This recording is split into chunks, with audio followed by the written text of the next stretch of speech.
I am Chloe, 33 years old, and until last Sunday, I thought I knew exactly how toxic my family could be. We had just finished our monthly family dinner when I opened my banking app to check a routine transfer. My breath caught in my throat. My entire life savings, exactly $250,000, had vanished without a trace. The transaction history showed a wire transfer to a trust account registered to my white brother-in-law Bradley. When I confronted him, he just swirled his bourbon and laughed, telling me they needed the money more than I did. Trembling with rage, I grabbed my coat and told him he was about to find out exactly what happens when you steal from a forensic financial investigator.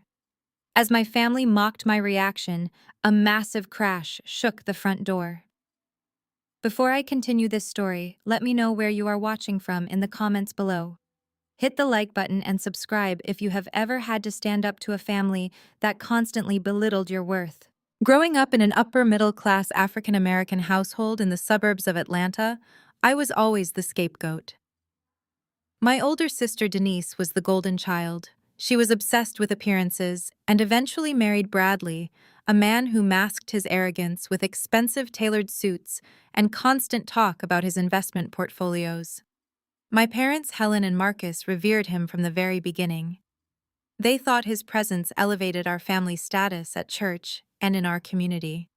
Because I was unmarried and dedicated to my career investigating corporate fraud, my family viewed my personal life as a total failure. They thought my money was simply waiting to be put to better use by a real man. They never respected my boundaries.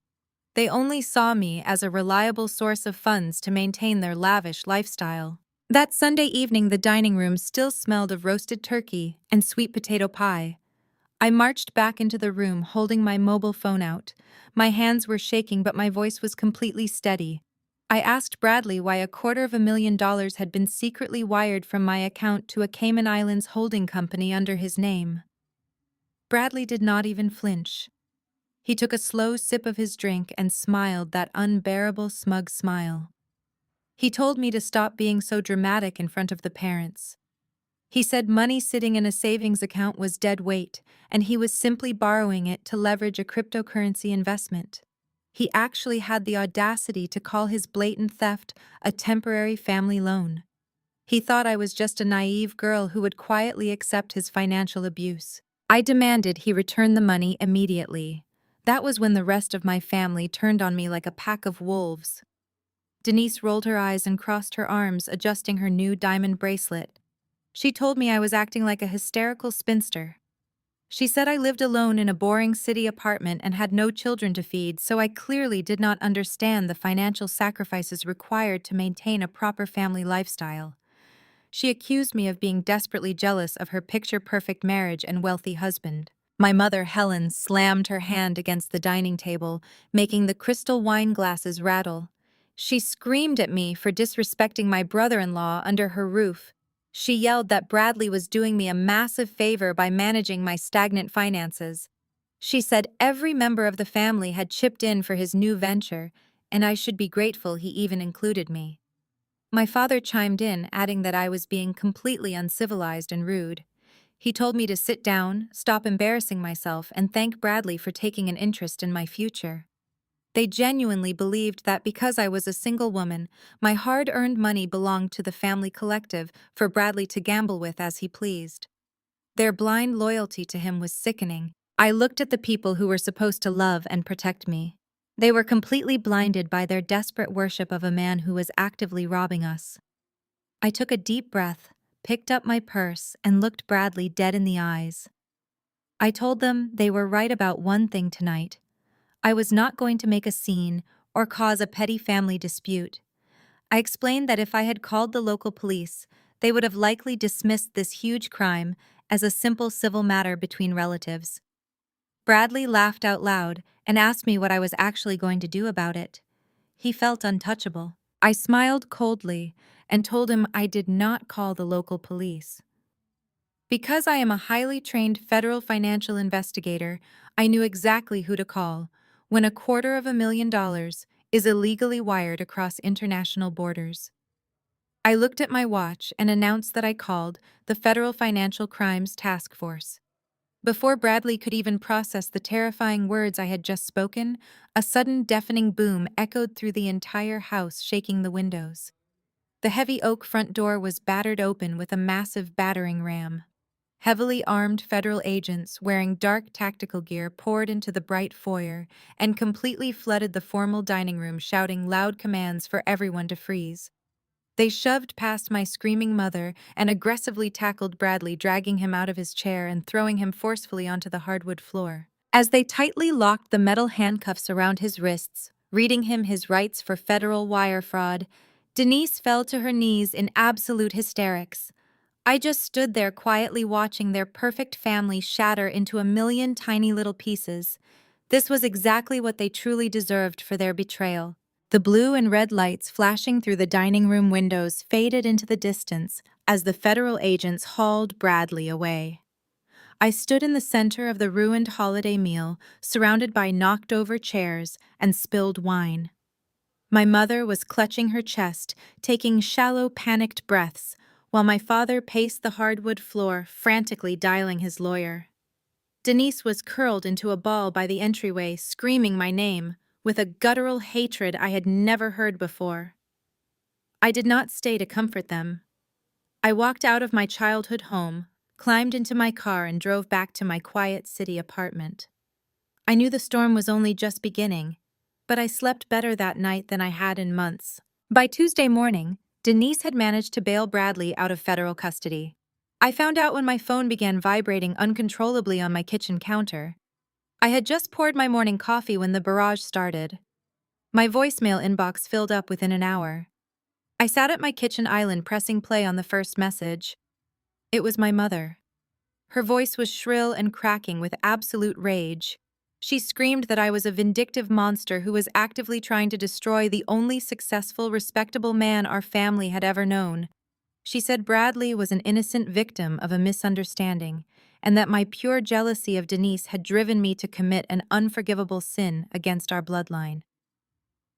The next voicemail was from my father. He demanded I call the federal prosecutor immediately to drop the charges. He insisted I needed to tell them I was confused about the wire transfer and that it was a documented verbal family gift. He threatened that if I did not fix the mess I had created, he would personally ensure I was never welcome in his home or his life ever again. He called me a bitter, lonely woman who wanted to drag her sister down into her own miserable existence. Then came the messages from Denise. She did not leave voicemails. She left venomous text messages promising to make my life a living nightmare. But Denise did not stop at private threats. She took her campaign public. By noon, my phone was receiving notifications from Instagram and Facebook. Denise had posted a lengthy, tearful video sitting in her immaculate suburban living room, holding a tissue to her perfectly manicured face. In the video, she cried about how her unhinged, jealous spinster of a sister had weaponized the legal system against her innocent husband. She painted a vivid picture of a deeply disturbed woman who could not handle seeing her younger sister living a fairy tale life. She claimed the $250,000 was money I had willingly given Bradley to manage because I was entirely incompetent with my own finances. According to her narrative, when the market temporarily dipped, I threw a hysterical tantrum and called the authorities out of sheer spite. She looked directly into the camera and asked her followers to pray for her family as they dealt with my toxic mental breakdown. The smear campaign worked faster than I could have anticipated. Denise had always been the social butterfly of our community, and people were eager to consume her tragic narrative. My extended family members, who usually only called on birthdays, began sending me horrific messages. My Aunt Brenda texted to say I was a disgrace to the family name and needed deep psychological help. My cousins unfriended me across all platforms, leaving nasty public comments on my old photos before blocking my accounts. The isolation quickly extended beyond my blood relatives. Our family had attended the same prominent megachurch in Atlanta for 3 decades. My parents were senior members of the congregation, and Bradley had recently been handling financial portfolios for several wealthy deacons. By Wednesday evening, I received a highly formal email from the head pastor. He stated that given the severe allegations of my malicious behavior against a pillar of their community, the church board felt it would be best if I took an indefinite leave of absence from the congregation to seek spiritual guidance and repent for tearing my family apart. I walked down to my local coffee shop the next morning, needing a break from the suffocating silence of my apartment. As I stood in line waiting to order, I locked eyes with Mrs. Gable, a woman who had taught my Sunday school classes when I was a child. She was standing by the pastry counter. The moment she recognized me, her warm expression hardened into a glare of pure disgust. She physically turned her back to me, pulling her purse closer to her chest, as if standing near me might somehow contaminate her. The barista, who also attended our church, handed me my coffee without a single word or smile. The psychological pressure was designed to break me. My family knew exactly which buttons to press to make me feel small, isolated, and completely worthless. They wanted me to panic. They wanted me to feel the crushing weight of public shame so deeply that I would crawl back to them begging for forgiveness and retracting my statements to the federal authorities. They wanted the quiet, obedient scapegoat who would gladly sacrifice her own future to maintain the illusion of their perfect family. But they severely underestimated who they were dealing with. I did not cry. I did not post a frantic defensive video attempting to clear my name. I did not answer any of their abusive phone calls. I took my coffee, walked back to my apartment, and locked the door behind me. I set my phone on silent, placing it face down on the granite. If they wanted to play a public game of reputation destruction, they could have the stage. I was not interested in fighting a war of words with my delusional sister and enabling parents. I had barely taken my first sip of coffee when a sharp, aggressive knock rattled my front door. I checked the security monitor to see a man in a cheap, wrinkled suit standing in the hallway holding a thick manila envelope. I unlocked the deadbolt and pulled the door open just enough to look at him. He shoved the envelope into my hands with a smug grin. He announced that I had been officially served on behalf of his client, Bradley. The man did not even wait for my response before turning on his heel and marching down the corridor. I closed the door and tore open the envelope. It was a formal cease and desist order drafted by a notoriously sleazy defense attorney known for representing the worst white-collar criminals in Atlanta. The legal document was filled with aggressive posturing and ridiculous demands. It formally threatened me with a multi-million-dollar defamation lawsuit if I did not immediately retract my statements to the federal authorities and issue a public apology to Bradley and Denise. The audacity of the paperwork was truly staggering. The attorney claimed that my $250,000 was never stolen from me. According to the document, the money was a documented verbal family gift willingly provided to support Bradley and his investment firm. I read the phrase documented verbal family gift 3 times just to make sure my eyes were not deceiving me. The legal oxymoron was laughable. There is no such thing as a documented verbal gift in the eyes of federal financial law, especially when the funds were moved via an unauthorized wire transfer across international borders.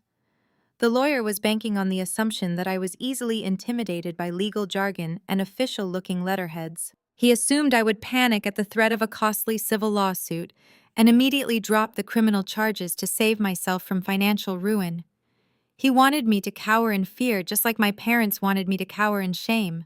They were trying to scare me into compliance using every manipulative tactic in the book.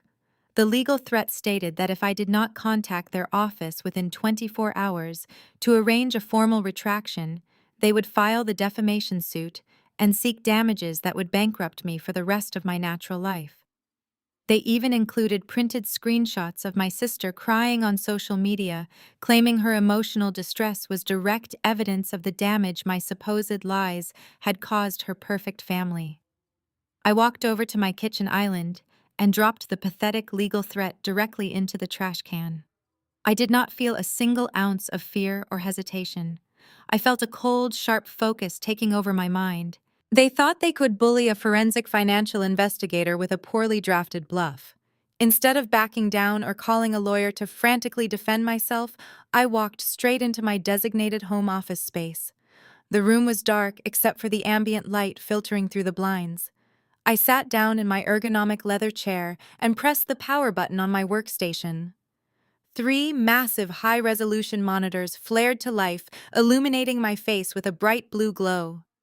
I cracked my knuckles and opened my encrypted investigation software. If Bradley wanted to play a high-stakes game involving corporate investment firms and offshore accounts, he had chosen the absolute worst opponent on the planet. I bypassed the social media noise, the family group chat drama, and the empty legal threats completely. I routed my connection through a secure virtual private network and began a deep dive forensic audit into his supposed financial empire. Bradley always bragged about his elite wealth management group at family dinners, claiming he handled exclusive portfolios for high net worth clients. I pulled up the public business registry for the state of Georgia and cross-referenced his company name. The firm was registered as a limited liability company just 3 years ago. I ran a script to scrape the internet for any digital footprint associated with his business. His corporate website was a masterclass in vague financial buzzwords, lacking any actual regulatory compliance information. I accessed federal financial databases to check his licensing credentials. Bradley was not even registered as a licensed broker with the Securities and Exchange Commission. He was operating entirely outside the boundaries of legal financial oversight.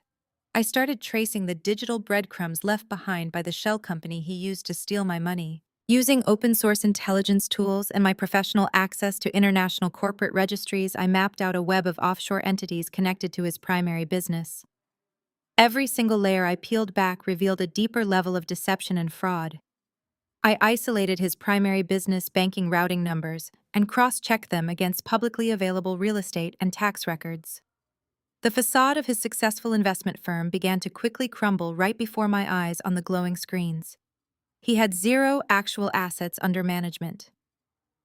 There were no legitimate mutual funds, no diversified stock portfolios, and absolutely no cryptocurrency mining operations like he had claimed.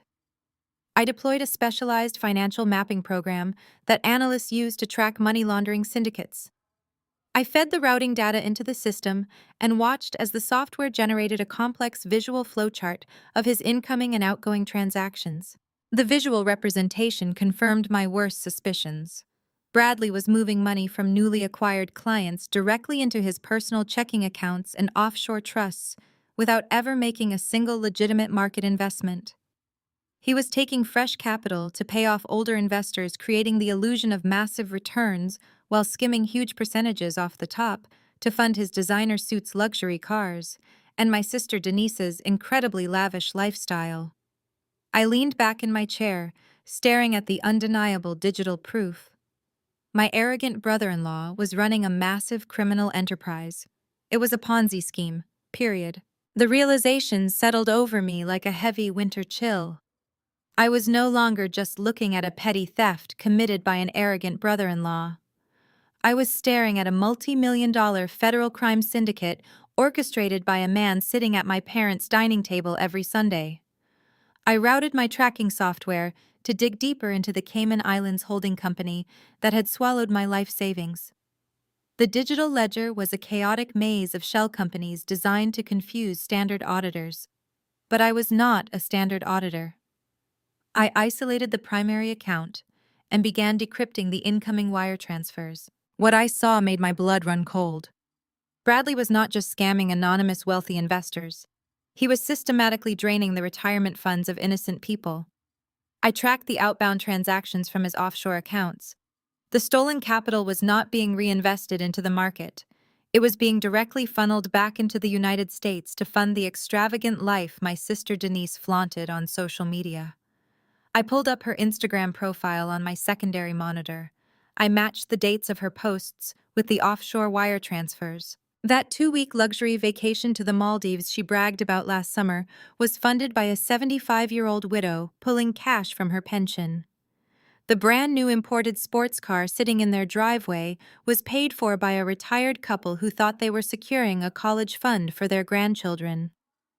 The diamond tennis bracelet Denise wore while calling me a jealous spinster was purchased using a stolen medical emergency fund. Bradley was a predator, masking his financial violence with expensive suits and an artificial smile. He produced fake quarterly dividend statements using basic spreadsheet software to keep his victims pacified while he robbed them blind. My fingers flew across the keyboard, compiling the evidence into a secure encrypted dossier.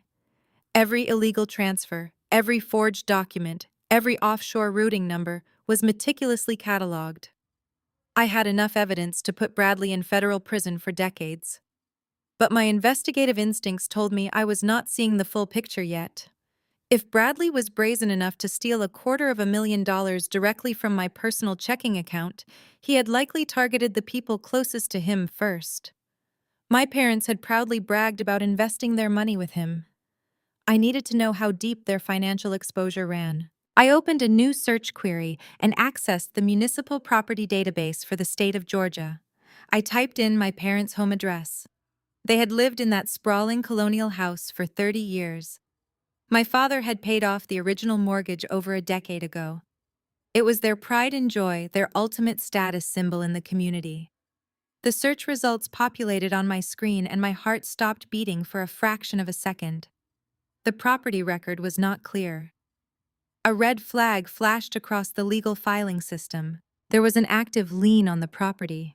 I pulled the detailed financial filings and stared at the digitized documents in absolute horror. Just 8 months ago, a massive $500,000 second mortgage had been taken out against my parents' home. I downloaded the scanned loan agreement and zoomed in on the signature page. My parents' signatures were scrawled across the bottom line. But something was completely wrong. I had seen my mother and father sign their names thousands of times. The strokes were too rigid. The angles of the letters lacked their natural fluidity. They were blatant, amateur forgeries. Bradley had not just taken their liquid investment capital, he had stolen their home out from under them. He had secretly forged their signatures on legally binding bank documents to extract $500,000 in equity. I traced the loan payout routing number. Just like my stolen savings, the $500,000 had been instantly wired to the exact same Cayman Islands offshore account. Bradley had liquidated my parents' entire life savings to pay off a backlog of angry investors in his Ponzi scheme. My parents were completely destitute. They had no idea they were sitting on a financial time bomb. They were viciously defending the man who had secretly pushed them to the absolute brink of homelessness. The bank would inevitably come collecting on a $500,000 loan that my parents did not even know existed. Their perfect suburban life, their standing in the church, their precious social status, it was all built on a crumbling foundation of catastrophic debt. A wave of profound sadness washed over me, quickly replaced by a white-hot burning anger. My parents had called me a bitter, lonely woman. They had told me to sit down and thank Bradley for taking an interest in my future. They had happily thrown me to the wolves to protect his pristine image. All while this arrogant parasite was systematically destroying our entire family from the inside out. I sat in the quiet glow of my monitors, listening to the steady hum of my computer tower. I had the power to stop this right now. I could call the FBI and hand over the dossier immediately. But the sleazy legal threat sitting in my trash can reminded me that Bradley and Denise were still trying to destroy my reputation. My parents were still participating in a vicious smear campaign to silence me. They were completely blinded by their own toxic pride and racial prejudice, favoring a white con artist over their own daughter, simply because he wore a nice suit and spoke with false authority. I saved the forged documents to my flash drive. I needed to give them one chance to see the truth. I needed to look them in the eyes and show the devastation Bradley brought to their doorstep. I closed the software, grabbed my keys, and walked to the door to leave. The neon sign of the local diner buzzed in the damp evening air as I pulled into the parking lot. I had texted my parents requesting a neutral meeting ground, claiming we needed to discuss the family situation away from Denise and Bradley. They were already sitting in a corner booth when I walked through the glass doors. My mother clutched her handbag defensively while my father stared at me with undisguised contempt. They looked like they were bracing for an apology they felt I desperately owed them. I slid into the vinyl booth across from them. I did not bother with pleasantries or small talk. I opened my leather briefcase and pulled out the thick stack of printed evidence I had compiled.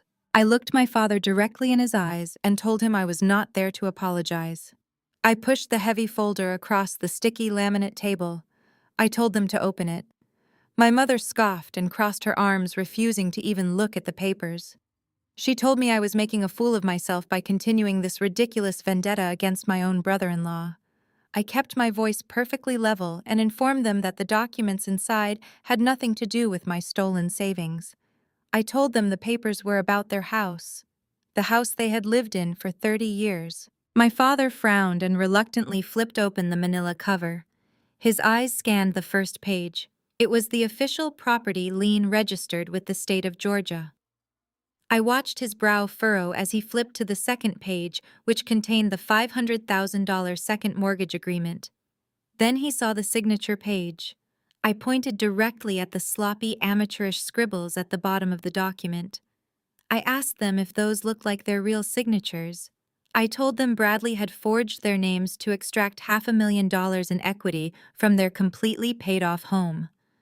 I explained that he instantly wired that entire sum to the exact same Cayman Islands offshore account he used to steal my money. I slid the final document across the table. It was a preliminary bank notice. Because Bradley had stopped paying the secret mortgage installments, the bank was initiating the early stages of foreclosure. I laid out the brutal truth. They were going to lose their home. I expected shock. I expected outrage. I expected my mother to cry and my father to immediately demand we call the police. Instead, my father closed the folder and pushed it back toward me with a condescending sneer.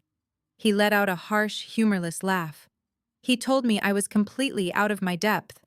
He said Bradley had already warned them I might try to manufacture fake evidence to support my hysterical federal complaint. My mother leaned forward, her eyes narrowing with vicious disdain.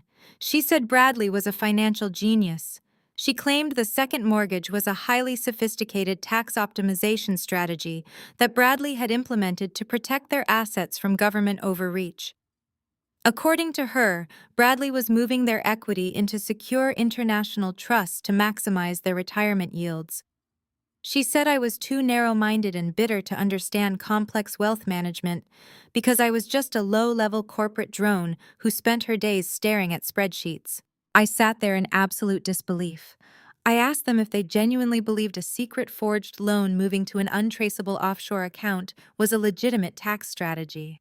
I asked them how they could be so willfully blind to the blatant theft happening right under their noses. My father slammed his fist on the table, making our coffee cups rattle.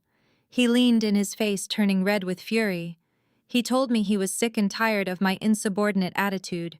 He said Bradley was a successful white businessman with an elite pedigree who knew exactly how the real world operated. He claimed Bradley had elevated our family status, giving Denise the beautiful upper-class life she truly deserved.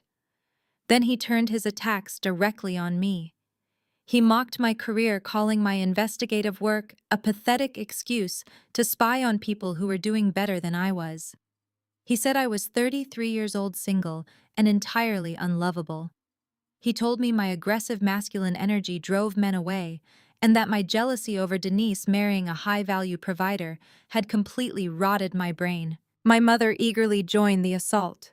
She pointed a manicured finger in my face and told me I was an embarrassment to our church and our community. She said Bradley had graciously forgiven my initial outburst, but my continued harassment was tearing her family apart. She demanded I drop the federal charges immediately. She insisted I needed to contact the authorities, retract my statements, and publicly apologize to Bradley for attempting to ruin his pristine reputation. Then my father delivered his ultimate ultimatum. He stated in no uncertain terms that if I did not call the federal prosecutor first thing tomorrow morning and withdraw my complaint, I would be permanently disowned. He threatened to erase me from the family completely. He said he would tell everyone in our congregation that I was mentally unstable and dead to him. He demanded absolute loyalty to Bradley. I looked at the two people who brought me into this world. They were completely willing to sacrifice my career, my savings, and my sanity to protect a white con artist who was actively destroying their lives. They preferred the comfortable illusion of an elite son-in-law over the harsh reality presented by their own daughter. The racial and social brainwashing ran so deep that they actively celebrated the man holding the knife to their throats. I slowly gathered my documents and placed them back into my briefcase. I did not shed a tear. I did not raise my voice. I walked away from them forever. The drive to my corporate office the next morning felt different. The lingering attachments to my biological family had been severed completely in that diner. I pulled into the underground parking garage of my downtown firm. The concrete structure was quiet and dimly lit at 7 in the morning. I parked in my assigned space and gathered my briefcase. The crisp morning air felt sharp against my face as I stepped out of the vehicle. My mind was already organizing the forensic data I planned to securely transmit to my federal contacts. I locked my car doors and turned toward the elevator bank. A sudden heavy footstep echoed against the concrete pillars. I stopped walking. A dark, luxury sedan I had not noticed earlier sat idling in the shadows. The driver's side door swung open with a metallic creak. Bradley stepped out into the fluorescent lighting. He was wearing a tailored charcoal suit, but his usual perfectly styled hair was slightly disheveled. He blocked my path to the elevator, crossing his arms over his chest. The artificial smile he constantly wore around my parents was completely gone. His face was twisted into a snarl of genuine malice. He looked like a cornered animal desperately trying to intimidate its predator. I stood my ground, gripping the handle of my briefcase. I asked him if his highly paid defense attorney knew he was currently stalking a federal witness in a corporate parking garage. Bradley let out a harsh, bitter laugh that bounced off the concrete walls. He took 2 steps closer, invading my personal space. The scent of expensive cologne mixed with stale alcohol rolled off his clothes. He told me I was playing a very dangerous game. He said I was entirely out of my league and did not understand the type of power he wielded in this city. I did not flinch or step back. I looked him up and down with absolute indifference. I told him he smelled like cheap desperation and looming federal indictments. His jaw clenched tight. The charismatic white businessman facade dissolved entirely, revealing the ugly, prejudiced core underneath. He leaned down slightly, lowering his voice into a menacing whisper. He told me I was acting exactly like the angry, bitter black woman stereotype everyone expected me to be.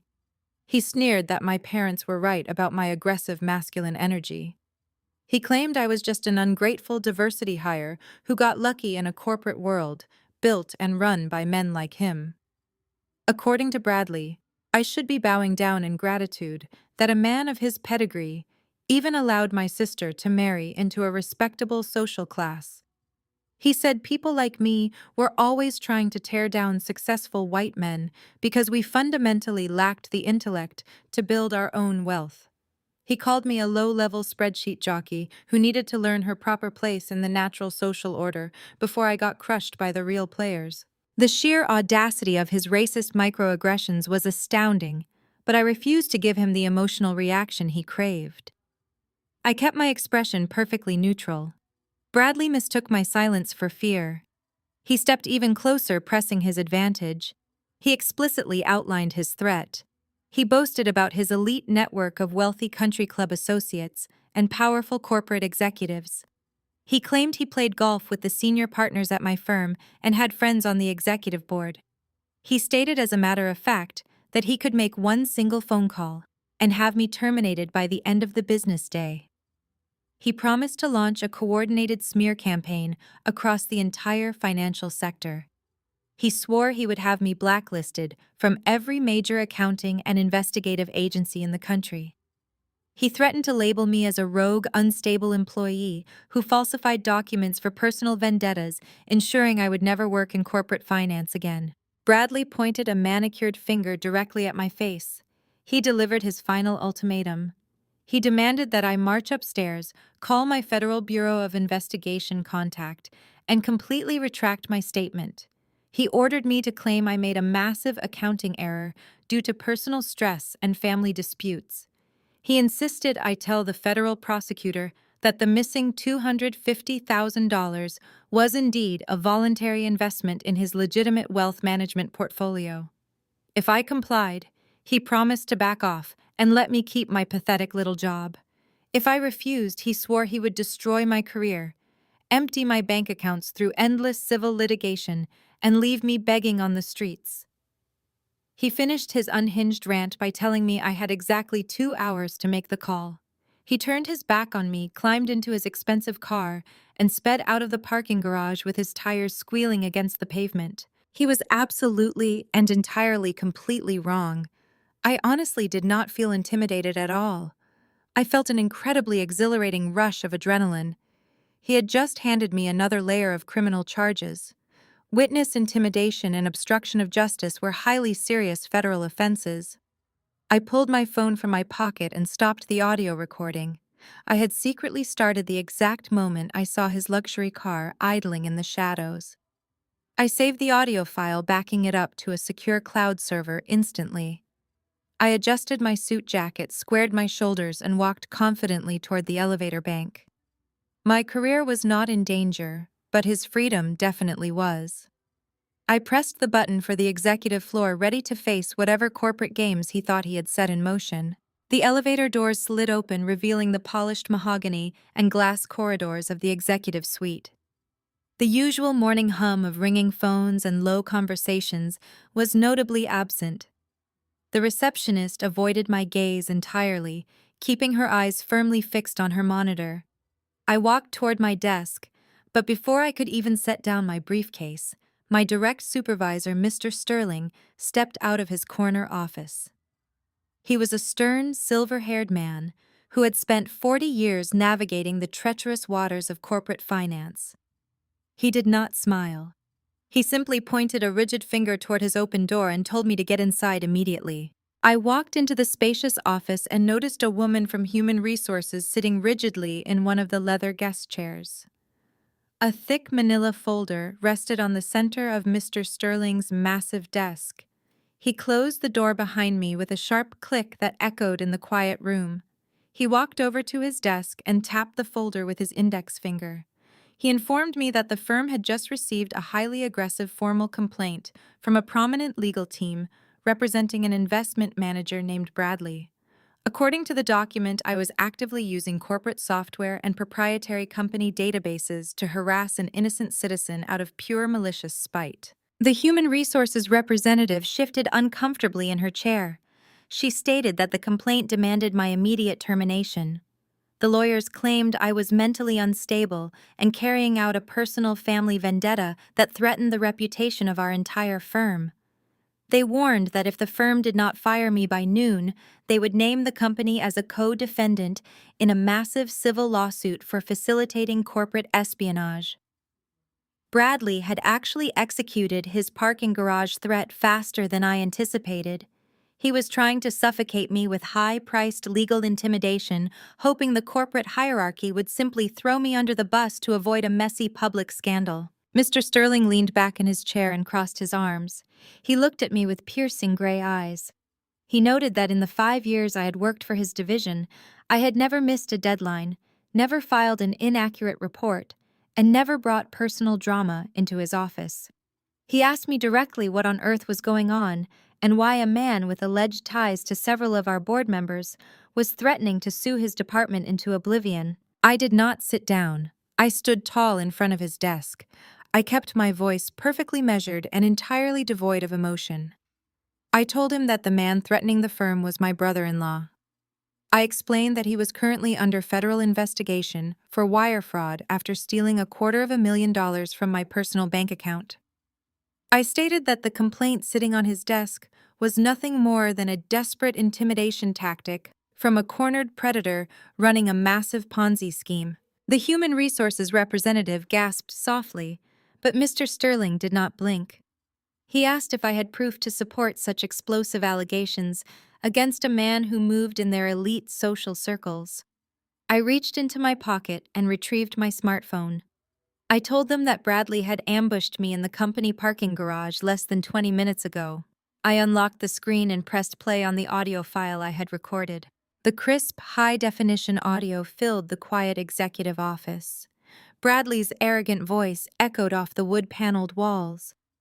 They listened in absolute silence as he unleashed his racist microaggressions.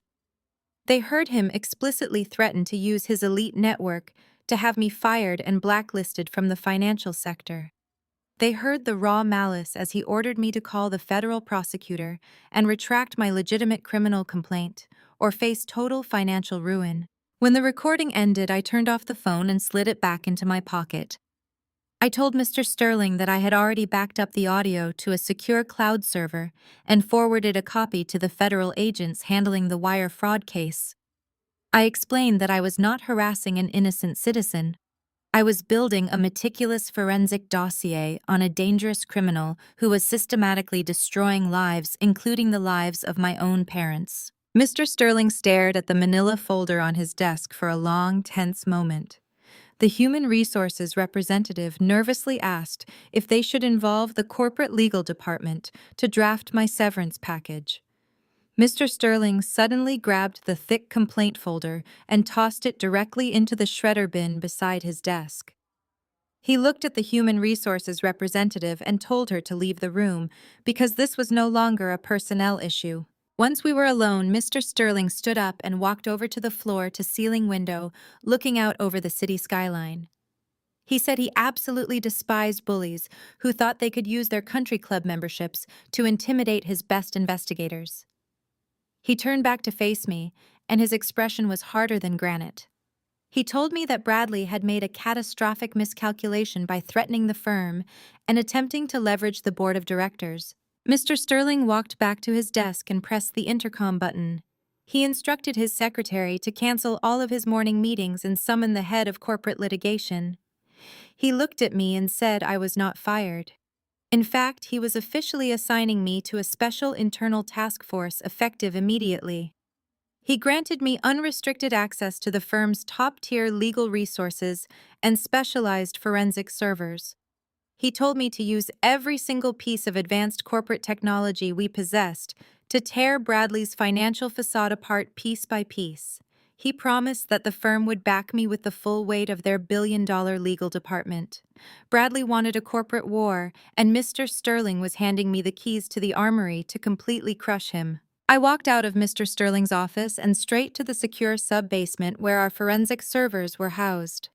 This was the digital fortress of the firm, a place most employees didn't even know existed.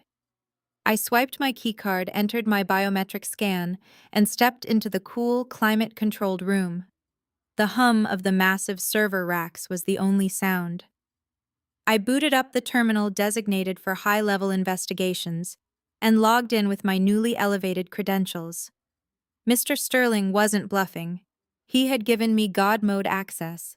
I had the full processing power of a multi-billion-dollar financial institution at my fingertips, and I was going to use every single gigabyte to dismantle Bradley's empire. I started by pulling the raw data from my initial home investigation. I fed the routing numbers from Bradley's offshore accounts in the Cayman Islands into our proprietary tracking software. The system immediately began pinging international databases, bypassing the superficial privacy shields Bradley thought were impenetrable. Our firm's software was designed to track state-sponsored money laundering and corporate espionage. An amateur Ponzi scheme run by an arrogant suburbanite was child's play. Within 20 minutes, the software mapped out the entire architecture of his fraudulent operation. I watched the screens as a massive web of interconnected shell companies materialized. Bradley hadn't just set up one offshore account. He had created a nested doll structure moving funds rapidly between jurisdictions to create a chaotic trail. But the software cut through the noise, isolating the primary nodes of his financial network. I cross-referenced the incoming wire transfers to these nodes with domestic banking records. The results were staggering. The sheer volume of transactions indicated this was not a small-scale operation. I needed to identify the victims to understand the true scope of his crimes. I ran a targeted search algorithm cross-matching the names associated with the inbound transfers against public records and demographic databases. As the list populated on my screen, a chilling pattern emerged. These weren't anonymous wealthy investors. They were familiar names. I stared at the data in disbelief. I saw Mrs. Gable, the Sunday school teacher who had glared at me in the coffee shop. I saw Mr. Henderson, the retired mechanic, who sat 3 pews behind my parents every week. I saw the names of at least 40 different individuals, and nearly all of them were elderly members of my parents' congregation in Atlanta. Bradley had weaponized his status as the perfect son-in-law within the church community. He had used my parents' pristine reputation to build trust, presenting himself as a devout, successful financial savior who could secure their retirements. He preyed on their faith and their vulnerability, convincing them to liquidate their pensions, empty their savings accounts, and remortgage their homes under the guise of exclusive high-yield investments. He targeted the very people who had watched me grow up, the same people who are currently ostracizing me based on Denise's tearful social media posts. The irony was sickening. The congregation was excommunicating me for supposedly ruining a respectable man, completely unaware that this very man was actively draining their life savings to fund his luxury cars and Denise's designer wardrobe. The depth of his depravity was boundless. He wasn't just stealing money, he was stealing the future security of an entire community. I spent the next 6 hours meticulously compiling the evidence. I linked every forged document, every fraudulent wire transfer, and every offshore account directly to Bradley's digital footprint. I traced the IP addresses he used to execute the transfers, proving he had initiated the transactions from his personal devices and home network. I built an airtight, irrefutable dossier that documented a systematic multi-million-dollar fraud operation. This was no longer just a case of isolated wire fraud. The sheer scale, the organized structure, and the repeated pattern of deception elevated this to a federal RICO case.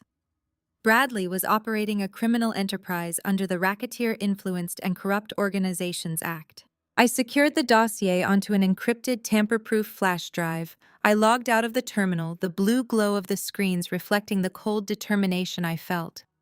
I took the elevator back up to the lobby and walked out into the busy city streets. I didn't go back to my desk, and I certainly didn't go home. I hailed a cab and gave the driver the address for the regional headquarters of the Federal Bureau of Investigation.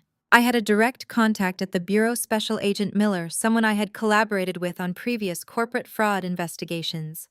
I bypassed the main reception area using my credentials to access the secure meeting rooms. Agent Miller, a seasoned investigator with a no-nonsense demeanor, walked in holding a cup of black coffee.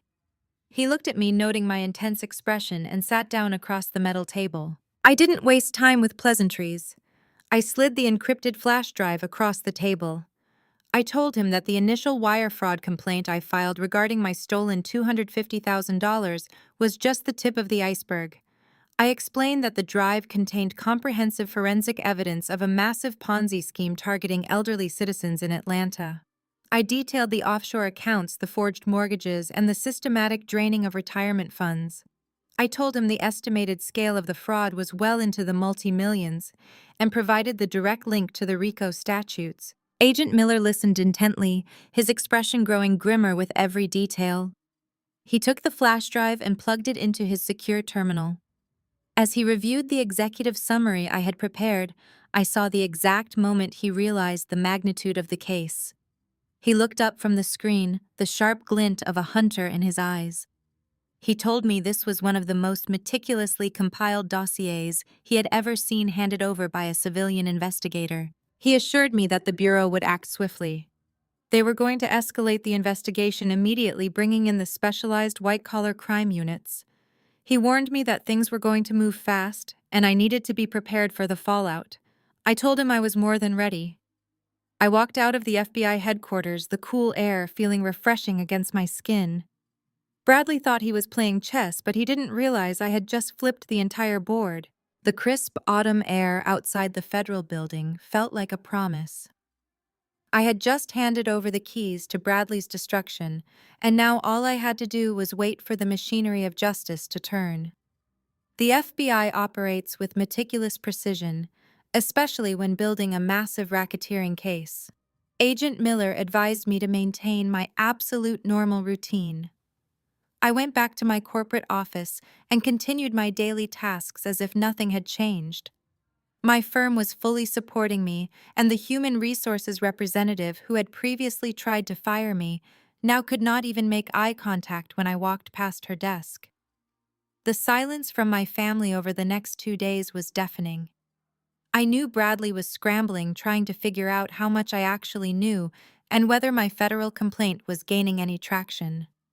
Then on Thursday afternoon, my phone vibrated on my desk. The caller ID displayed my mother's name. I let it ring twice before pressing answer. Her voice flowed through the speaker with an artificial sweetness that immediately made my skin crawl. She did not yell or threaten me this time. Instead, she used a soft, pleading tone that she usually reserved for church gatherings. She told me that the upcoming Thanksgiving holiday was a time for gratitude and forgiveness. She said the family had been praying for my troubled soul, and they wanted to extend an olive branch. She formally invited me to Thanksgiving dinner at their house, claiming they desperately wanted to heal our broken family and put this unfortunate misunderstanding behind us. She even added that Bradley was graciously willing to let bygones be bygones if we could just sit down together like civilized adults. I did not laugh, but it took every ounce of my willpower to keep my voice steady. I knew exactly what this was. This was not an olive branch. This was a carefully orchestrated legal trap.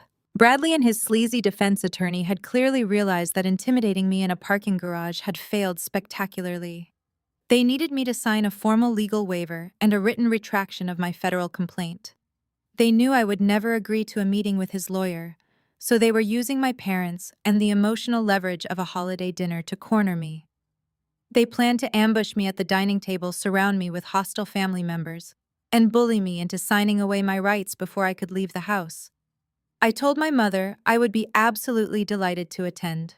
I hung up the phone and immediately sent a secure message to Agent Miller. I informed him about the Thanksgiving invitation and the obvious legal ambush Bradley was planning. Agent Miller responded quickly, confirming that the federal task force was finalizing the indictment paperwork. The timing was aligning perfectly. Bradley wanted to use Thanksgiving to force my compliance, but I was going to use Thanksgiving to deliver the ultimate hammer blow. I spent the morning of the holiday preparing myself with meticulous care. I was not going to walk into my childhood home looking like a defeated scapegoat or a frantic victim. I was going to walk into their house looking exactly like the highly successful forensic financial investigator that I am. I chose a tailored emerald green suit that fit perfectly, projecting power and unshakable confidence. I paired it with sharp black stiletto heels that would echo aggressively on their hardwood floors. I applied my makeup with precision, ensuring my expression would remain a flawless mask of calm authority. I looked at myself in the mirror and saw a woman who had completely detached from the emotional manipulation of her toxic relatives. I grabbed my leather handbag, leaving all my files and evidence safely locked away in my apartment. I did not need to bring any paperwork to this dinner. The federal government was currently handling the paperwork on my behalf. I drove through the quiet suburban streets of Atlanta, the autumn leaves swirling behind my tires. The neighborhoods looked peaceful, completely masking the financial devastation Bradley had secretly unleashed upon the elderly residents living behind those manicured lawns. I pulled into my parents' long concrete driveway and parked my car. The house looked exactly as it always did, warm and inviting from the outside. I stepped out of my vehicle and walked up to the front door. My heels clicked sharply against the brick pathway. I did not bother to knock. I turned the brass knob and pushed the heavy door open, stepping directly into the bright foyer. The rich smells of roasted turkey, baked macaroni and cheese, and collard greens instantly filled my senses. Under normal circumstances, those scents would bring immense comfort. Today, they simply masked the scent of desperation and deceit. I walked deliberately into the formal living room. My entire family froze when they saw me. Denise was sitting on the velvet sofa wearing a ridiculously expensive designer dress and flaunting a new diamond necklace purchased with stolen pension funds. She looked me up and down, her eyes flashing with instant jealousy at my tailored suit and composed demeanor. Bradley was standing near the fireplace holding a crystal glass of whiskey. He tried to maintain his confident posture, but I immediately noticed the tight clench of his jaw and the slight tremor in his hand. He was terrified. My parents hurried out of the kitchen, wiping their hands on decorative towels. My mother forced a wide, beaming smile and stepped forward to hug me. I subtly shifted my weight, avoiding her embrace, and simply nodded in greeting. My father cleared his throat loudly, acting as the benevolent patriarch. He told me he was glad I had come to my senses and decided to join the family for this holiday. He instructed everyone to move into the dining room so we could begin the meal and handle our business. I followed them inside. The dining room was a picture of suburban perfection, completely masking the rot underneath. The long mahogany table was set with fine china crystal glasses and an overly elaborate autumn centerpiece. Denise was holding court at the far end, wearing another new designer dress that probably cost more than my first car. She was aggressively showing off her new tennis bracelet to my aunt, holding her wrist up to the light to catch the sparkle. She laughed loudly, claiming Bradley had surprised her with it just because he loved her so much. The hypocrisy was nauseating. She was parading stolen wealth funded by the retirement accounts of the very people she smiled at every Sunday. My parents were fluttering around the kitchen, acting as if they were hosting royalty rather than a common thief. I took a seat near the middle of the table, keeping my posture relaxed and my expression neutral. Bradley walked into the room carrying a bottle of expensive red wine. He saw me sitting there and faltered for just a fraction of a second. His charismatic smile slipped, revealing the panic underneath. He quickly recovered, puffing out his chest and striding over to take his seat at the head of the table. He did not say a word to me. He poured the wine for my parents and Denise, acting like the generous provider he desperately wanted them to believe he was. The tension in the air was so thick it felt difficult to breathe. Everyone was playing a role, waiting for the inevitable confrontation. My father carved the turkey with great ceremony, delivering a lengthy prayer about family unity and the importance of loyalty. He specifically asked for blessings upon Bradley for being such a strong pillar of the household. I kept my head bowed, but my eyes were open, observing the absolute delusion of the scene. The moment the food was served, my mother wasted no time. She passed the mashed potatoes to me and immediately launched into her guilt trip. She told me she was so relieved I had finally decided to act like an adult. She said the entire family had suffered terrible emotional distress because of my reckless accusations. She insisted that Thanksgiving was the perfect time to wipe the slate clean and start fresh. My father nodded in agreement, pointing his fork at me. He stated that Bradley had been incredibly patient and forgiving regarding my hysterical outbreak. He told me I was extremely lucky that Bradley was willing to overlook my malicious attempt to ruin his career. He said a lesser man would have sued me into bankruptcy, but Bradley was a true Christian who understood the value of family forgiveness. I took a slow bite of turkey, chewing methodically before I responded. I looked directly at my father and asked him what exactly he wanted me to do to prove my sudden maturity. Bradley leaned forward, resting his forearms on the table. He reached into his suit jacket pocket and pulled out a folded piece of paper. He slid it across the table toward me. He told me it was a simple, formal retraction. He explained that my initial complaint to the federal authorities had triggered some annoying automated audits that were briefly disrupting his investment firm. He said the paper was a legally binding affidavit stating that the $250,000 wire transfer was a voluntary family loan designed to support his business ventures. He demanded I sign it right now in front of the entire family to prove my loyalty and officially end the misunderstanding. Denise chimed in, taking a sip of her wine. She told me it was the least I could do after causing them so much public embarrassment. She claimed she had lost sleep worrying about how my petty jealousy would affect her social standing at the church.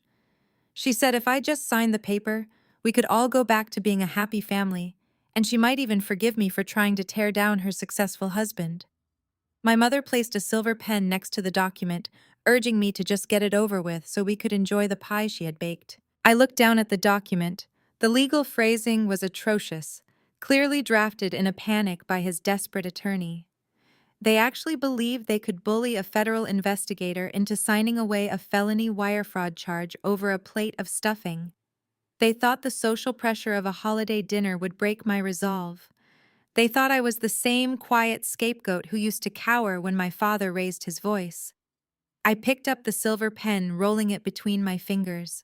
I looked up and met Bradley's eyes. His smug confidence was completely gone, replaced by a stark, desperate need for me to comply. I asked my parents a very simple question. I asked them if they genuinely believed that signing a piece of paper in a dining room could stop a federal investigation that had already uncovered millions of dollars in stolen assets. My father slammed his fist on the table, causing the silverware to rattle. He yelled that he was sick of my insubordinate lies and demanded I sign the document immediately or get out of his house forever. He called me a bitter, lonely spinster who would rather destroy her family than see her sister happy. I did not flinch. I did not raise my voice. I placed the pen down on the table next to the unsigned document.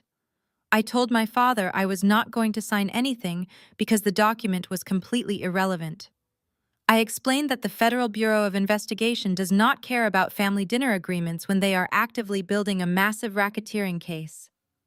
I leaned back in my chair looking directly at Bradley. I told him he should have enjoyed his wine because it was the last expensive bottle he was going to drink for a very long time. The dining room fell completely silent. The trap they had set for me had just violently snapped shut on them. I looked at the silver pen resting on the immaculate linen tablecloth. It was an expensive Mont Blanc, exactly the kind of flashy accessory Bradley loved to brandish. My father was practically vibrating with impatient rage, his face a mottled red. My mother was clutching her napkin, her eyes darting between me and the unsigned document. Denise was tapping her manicured fingernails against her wineglass, projecting an air of bored superiority. Bradley sat at the head of the table, his chest puffed out, waiting for his ultimate victory. They all thought they had me cornered. They all believed that the social pressure of this grotesque Thanksgiving dinner would force me to surrender my money, my pride, and my federal case. I did not pick up the pen. I pushed it slowly across the polished mahogany, away from the document, and back toward Bradley. I kept my movements deliberate and unhurried. I told him I wouldn't be signing his desperate little waiver. I stated clearly that the $250,000 was not a loan, it was not a gift, and it was certainly not going to be swept under the rug to protect his fragile ego. Bradley's confident smirk faltered. He leaned forward, attempting to maintain his facade of benevolent authority. He told me I was making a terrible mistake. He said I was letting my irrational emotions ruin a perfectly good holiday and permanently damage my relationship with the family. He insisted that if I just signed the paper, he would generously overlook my federal complaint and we could all move forward. I smiled.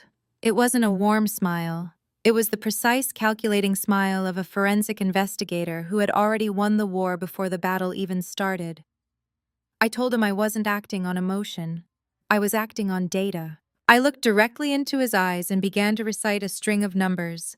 I spoke clearly, ensuring every digit echoed in the sudden, suffocating silence of the dining room.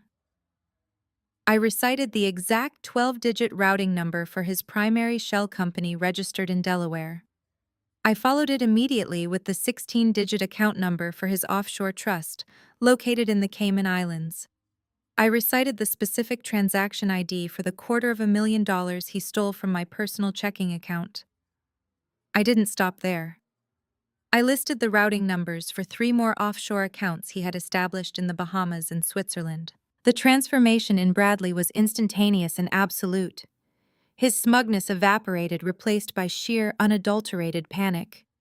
All the color drained from his face, leaving him a sickly ashen gray. His jaw slackened, and the expensive wine glass in his hand trembled violently, sloshing dark red liquid onto the pristine tablecloth. He realized in that exact moment that I hadn't just been sitting in my apartment crying over Denise's social media posts. I hadn't just filed a basic complaint and waited for the authorities to act. I had been hunting him. I had completely dismantled his entire financial architecture, tracing every stolen dollar across international borders. My father looked utterly confused. He demanded to know what those numbers meant and why I was spouting gibberish instead of apologizing to his son-in-law. My mother looked nervously at Bradley, seeking reassurance that he was still in control. But Bradley couldn't speak. He was staring at me as if I had just morphed into a monster right in front of him. He knew that the only way I could possess those specific offshore account numbers was if I had successfully breached the highest levels of his fraudulent enterprise. He knew his digital fortress had been completely compromised. I didn't let him recover. I kept the pressure relentless. I told him I knew exactly how he was operating. I explained that I had mapped his entire Ponzi scheme. I knew he wasn't registered with the Securities and Exchange Commission. I knew he didn't have any legitimate assets under management. I detailed exactly how he was taking fresh capital from new victims to pay off older investors, creating the illusion of massive returns while skimming huge percentages to fund Denise's luxury lifestyle. Denise slammed her hands on the table, her diamond bracelets clattering loudly. She screamed that I was a pathological liar. She accused me of making up numbers to sound important and desperately trying to ruin her husband because I couldn't find one of my own. She looked at her husband, expecting him to defend his honor, expecting him to shut down my accusations with his usual charismatic charm. But Bradley remained paralyzed. He couldn't formulate a defense because he knew every word I spoke was the absolute truth. The reality of his impending destruction was crashing down on him. He realized that the federal authorities weren't just investigating a single wire fraud complaint. They were likely holding a comprehensive multi-million-dollar RICO dossier that I had hand-delivered to them. The trap he thought he had set for me had actually been a trap I allowed him to walk into purely so I could watch the realization of his doom wash over his face. I sat back in my chair, perfectly composed, watching the man who had stolen my life savings absolutely crumble under the weight of his own monumental arrogance. Denise shattered the tense silence with a piercing scream. She slammed her hands down on the mahogany table, spilling red wine across the white linen. She shrieked that I was a psychotic monster fabricating random numbers to tear down a successful man. Her face contorted with hatred, accusing me of destroying her perfect marriage out of spite. She demanded our parents kick me out immediately before my lies poisoned their holiday further. My mother burst into theatrical tears, pressing a napkin to her face. She sobbed that I ruined Thanksgiving, begging me to stop speaking vindictive lies against a man who elevated our family status. My father stood up abruptly, knocking his wooden chair backward onto the hardwood floor. He pointed a shaking finger directly at my face, ordering me to shut my mouth. He yelled that Bradley was a financial genius, managing portfolios for the elite members of our church congregation. According to him, I was too resentful to understand wealth management. He demanded I sign the retraction paper right now or face permanent expulsion. I did not raise my voice or stand up. I simply looked at my father and asked him if he had spoken to Deacon Williams recently. My father froze, his finger still pointing in the air. I asked him if he knew how Mrs. Gable was doing, or if he checked in on the retired mechanic Mr. Henderson, who sat 3 pews behind them every Sunday. My mother lowered her napkin, her tear-filled eyes darting between me and Bradley in sudden confusion.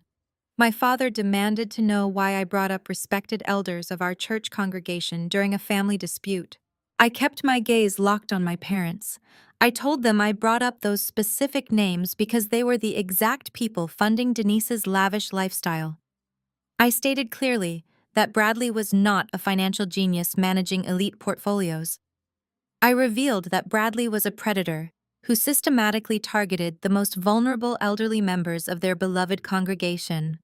I explained the luxury cars parked in their driveway and the diamond bracelets Denise loved to flaunt were purchased with the stolen retirement pensions of their closest friends.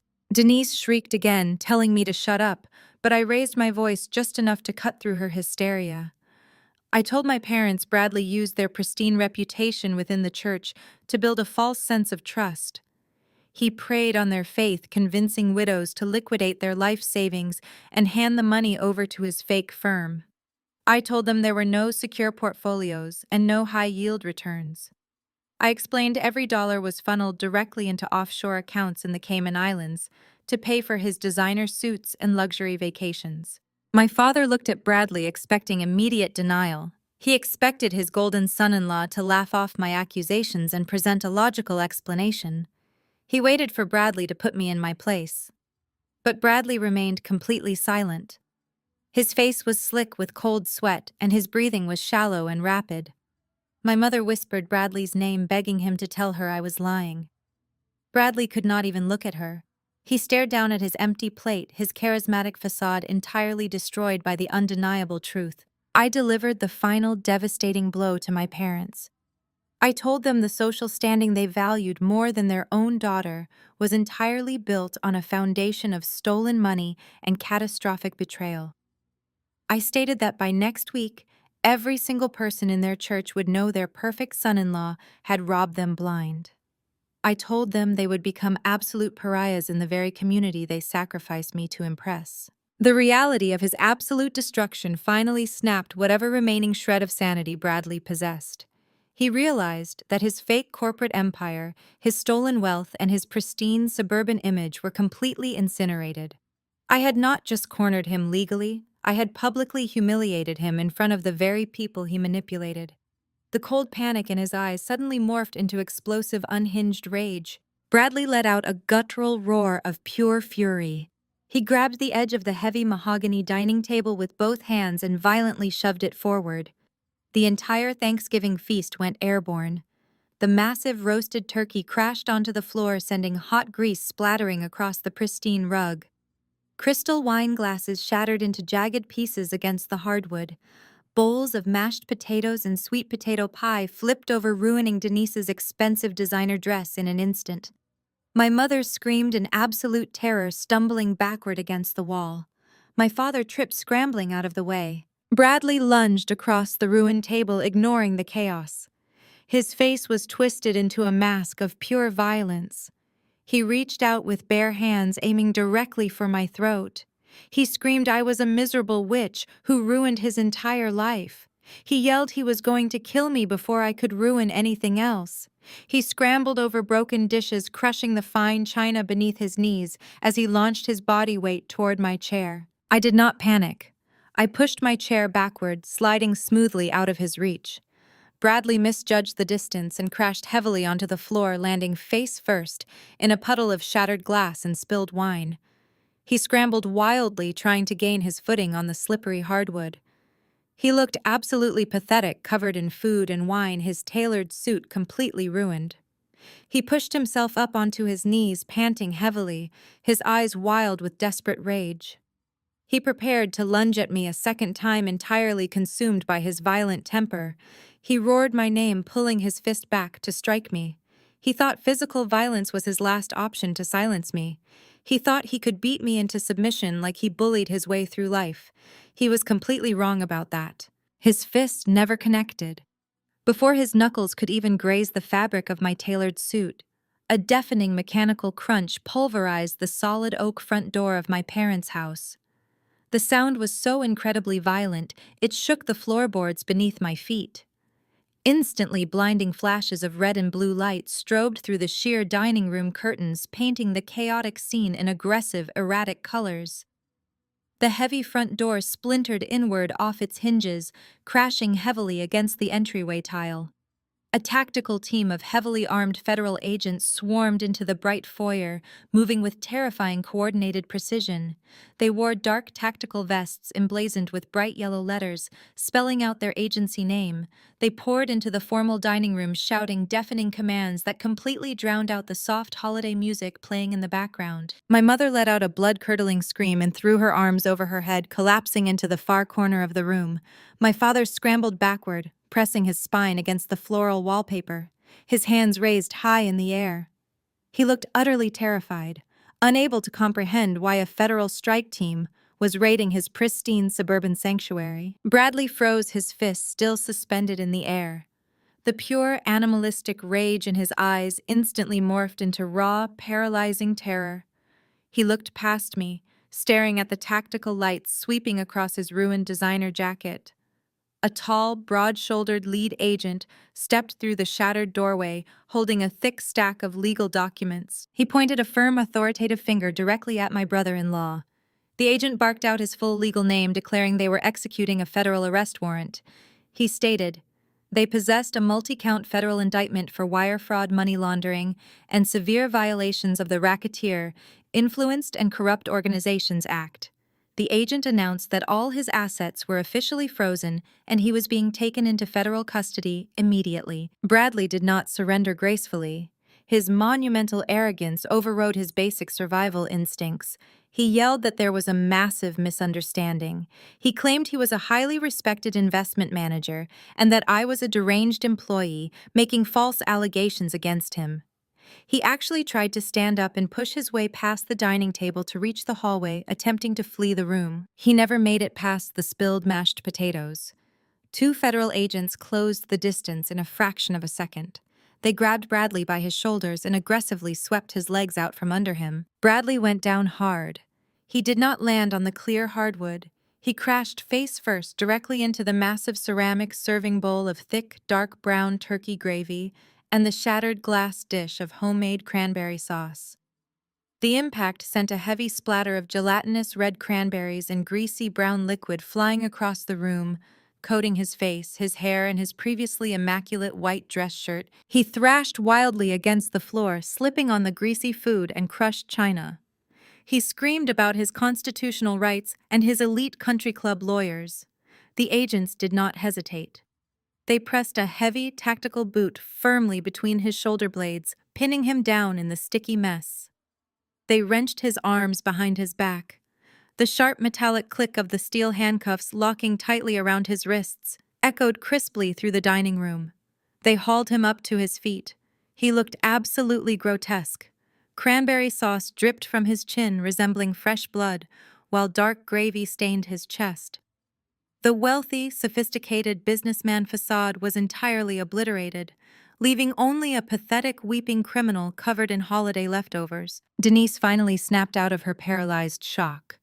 She lunged forward, her diamond bracelets clanking wildly against her wrists. She grabbed the sleeve of the lead federal agent, screaming at the top of her lungs. She demanded they release her husband immediately. She yelled that they were making a catastrophic mistake and ruining her perfect holiday dinner. She tried to leverage her suburban privilege, telling the agents they clearly did not know who they were dealing with. She shrieked that she was calling their highest-priced defense attorney and they would all be fired by Monday morning. The lead agent did not even flinch. He firmly detached her manicured hand from his uniform. He looked Denise dead in the eyes and informed her that she was welcome to call any lawyer she wanted, but she would have a very hard time paying their retainer fee since the federal government had just seized every single bank account registered in her name.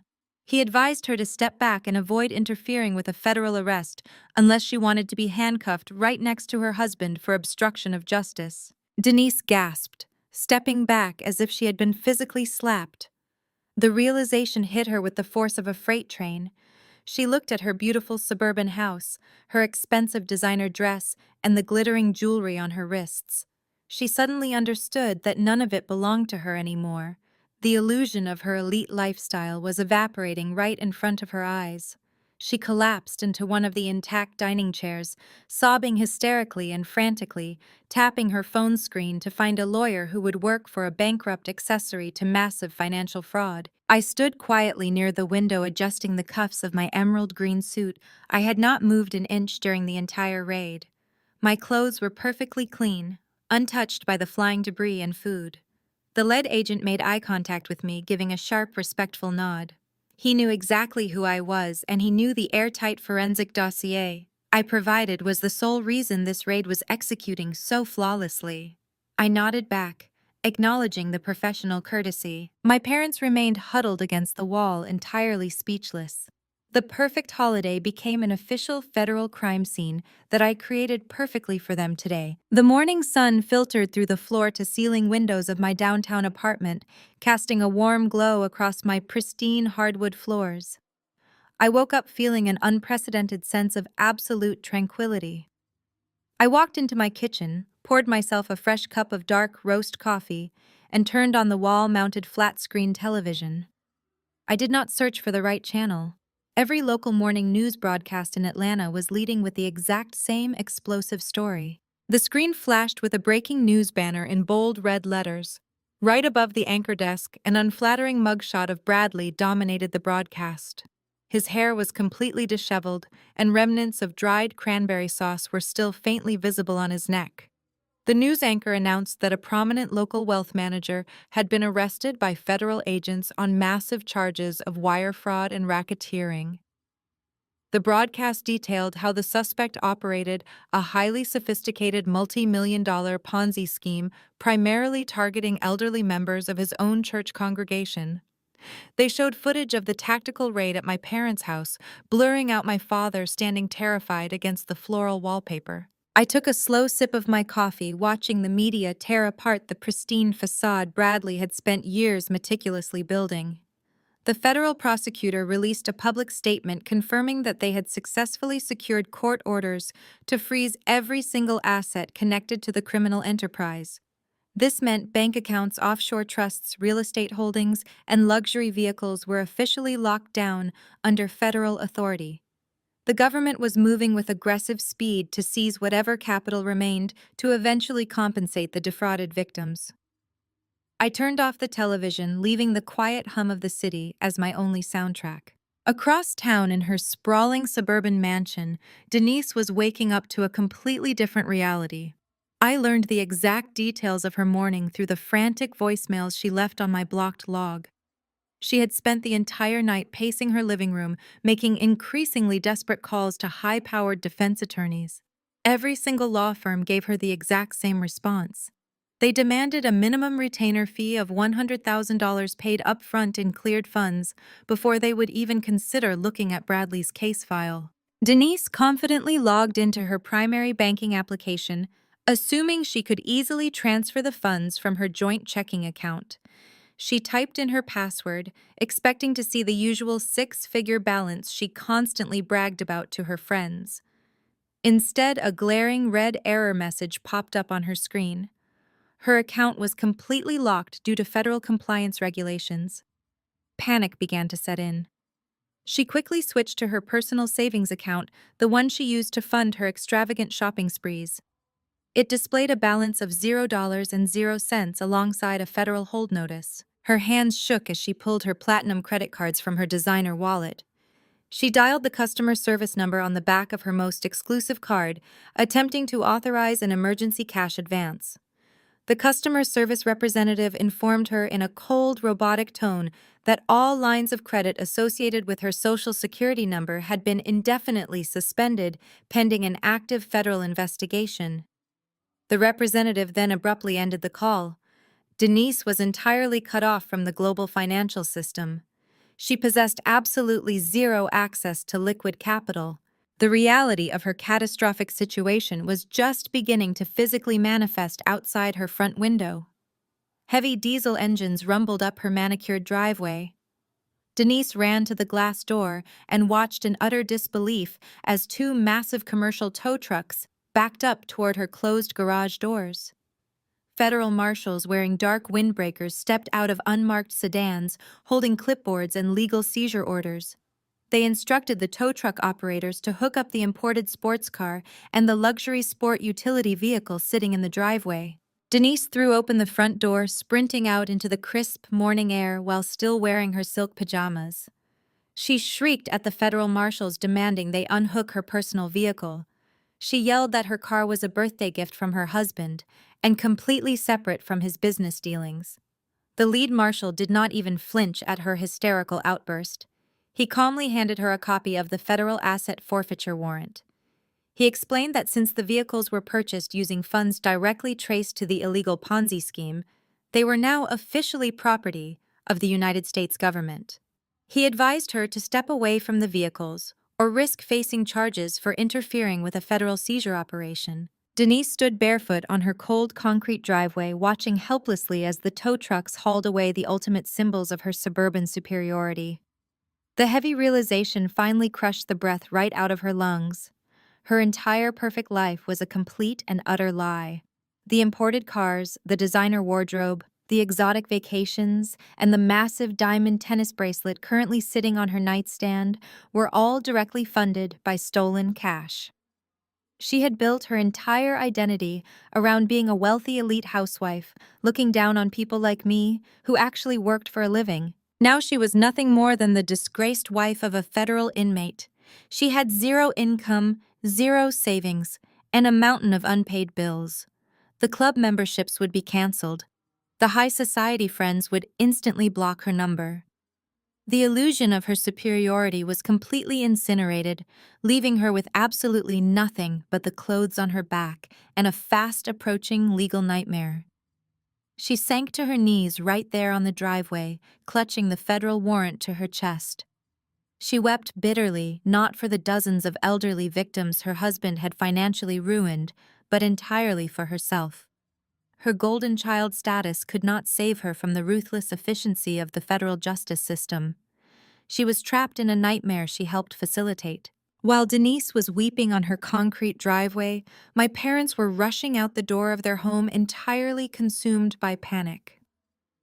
My mother Helen had spent the morning trying to calm Denise down over the phone, assuring her that the family would step in and provide financial support until this ridiculous federal misunderstanding was sorted out.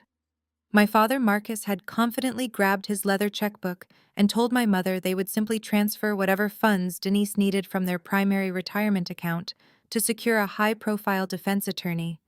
They believed their decades of careful saving and prudent financial planning would be the ultimate safety net for their golden child.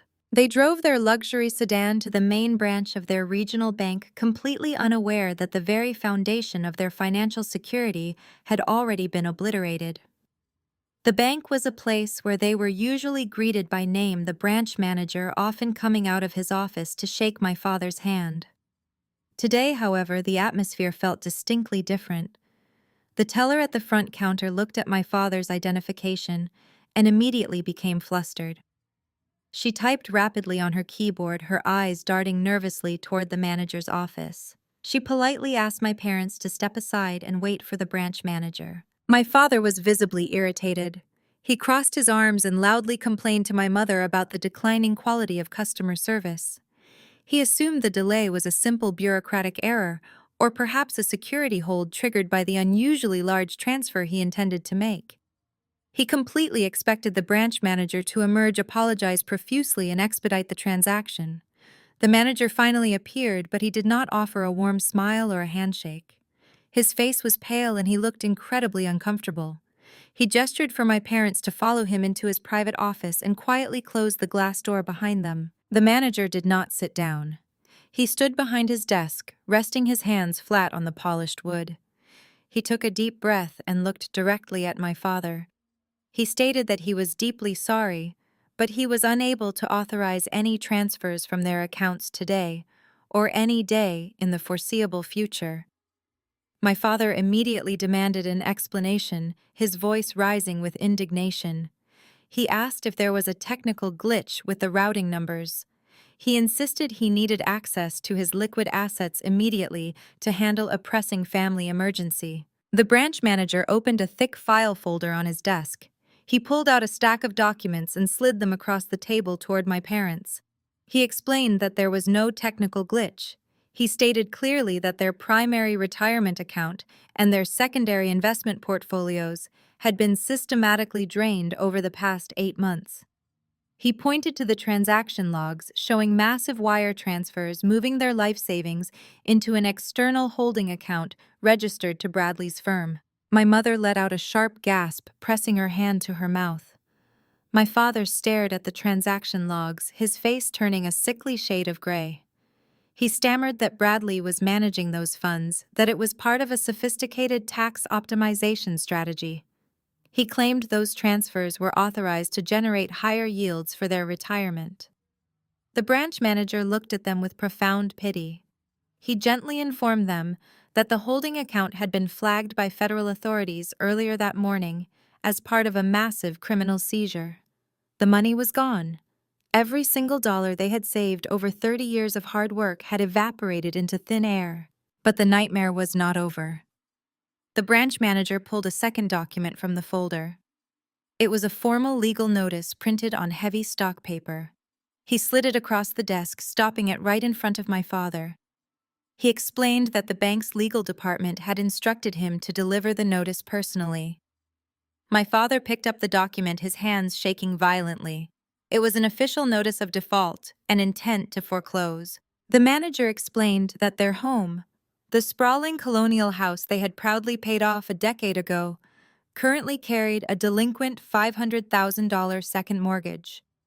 He stated that no payments had been made on the loan for the past 3 months, and the bank was legally obligated to initiate foreclosure proceedings. My mother began to hyperventilate, clutching the edge of the desk to steady herself. She looked at my father, pleading with him to tell her this was all a terrible mistake. She insisted they had never taken out a second mortgage. She cried that they owned their home free and clear. The manager slowly turned the foreclosure document over, revealing the signature page. He pointed to the bottom line, where their names were scrawled in black ink. My father stared at the signatures. He recognized the rigid strokes and the unnatural angles. He remembered the exact moment in the diner when I had slid the identical document across the sticky laminate table. He remembered the specific amateurish scribbles I had pointed out. He remembered mocking my career and threatening to disown me for showing him the exact evidence that was currently destroying his life. The realization hit my parents with the devastating force of a physical blow. The absolute truth shattered their comfortable delusions into jagged, irreparable pieces. I had not been lying. I had not been a jealous spinster trying to tear down a successful white man. I had been a highly trained forensic investigator, desperately trying to hand them a lifeline before their entire world collapsed. I had brought them irrefutable proof of their impending ruin, and they had chosen to spit in my face to protect the very predator who was actively slitting their throats. My father dropped the foreclosure notice onto the desk. The document fluttered down, landing softly against the polished wood. He did not yell or demand to see a lawyer. The fight completely drained out of him, leaving behind a hollow, broken shell of a man. His profound arrogance had literally cost him everything he owned. He looked at my mother, who was weeping uncontrollably into her hands. They were completely destitute. They had no retirement savings, no investment portfolios, and within a matter of weeks, they would have no home. The golden son-in-law they had worshipped and protected had stripped them down to absolute nothingness. The social status they valued more than their own daughter was entirely gone, incinerated by their own toxic pride and willful ignorance. The fallout in the suburbs was absolute and catastrophic. By Sunday morning, the entire congregation of the megachurch knew the grim details of Bradley's multi-million-dollar federal indictment. The news had spread through text message chains and whispered phone calls faster than a wildfire. When my parents finally mustered the courage to attend the morning service, seeking solace and hoping to salvage some shred of their social standing, they walked into a wall of palpable hostility. The ushers, who usually greeted them with warm embraces, firmly blocked their path to the sanctuary doors. Deacon Williams, a man my father considered a close friend, stood with his arms crossed, his face tight with anger. He quietly informed my parents that given the devastating financial impact their son-in-law had inflicted upon dozens of elderly members, their presence was no longer welcome on church grounds. My parents tried to protest. They claimed they were victims too. They said their home was in foreclosure and their retirement was gone. The deacon did not care. He pointed out that they had aggressively vouched for Bradley, encouraging vulnerable congregants to hand over their life savings. He reminded them that my mother had spent years bragging about Bradley's financial genius while simultaneously bad-mouthing her own daughter. The deacon turned his back on them and walked away. My parents were officially excommunicated from the only community they had ever truly valued. They had to turn around and walk back to their car under the glaring eyes of dozens of people they had once considered close friends. Their social currency was completely bankrupt. Denise experienced a similar brutal excommunication from her elite suburban circles.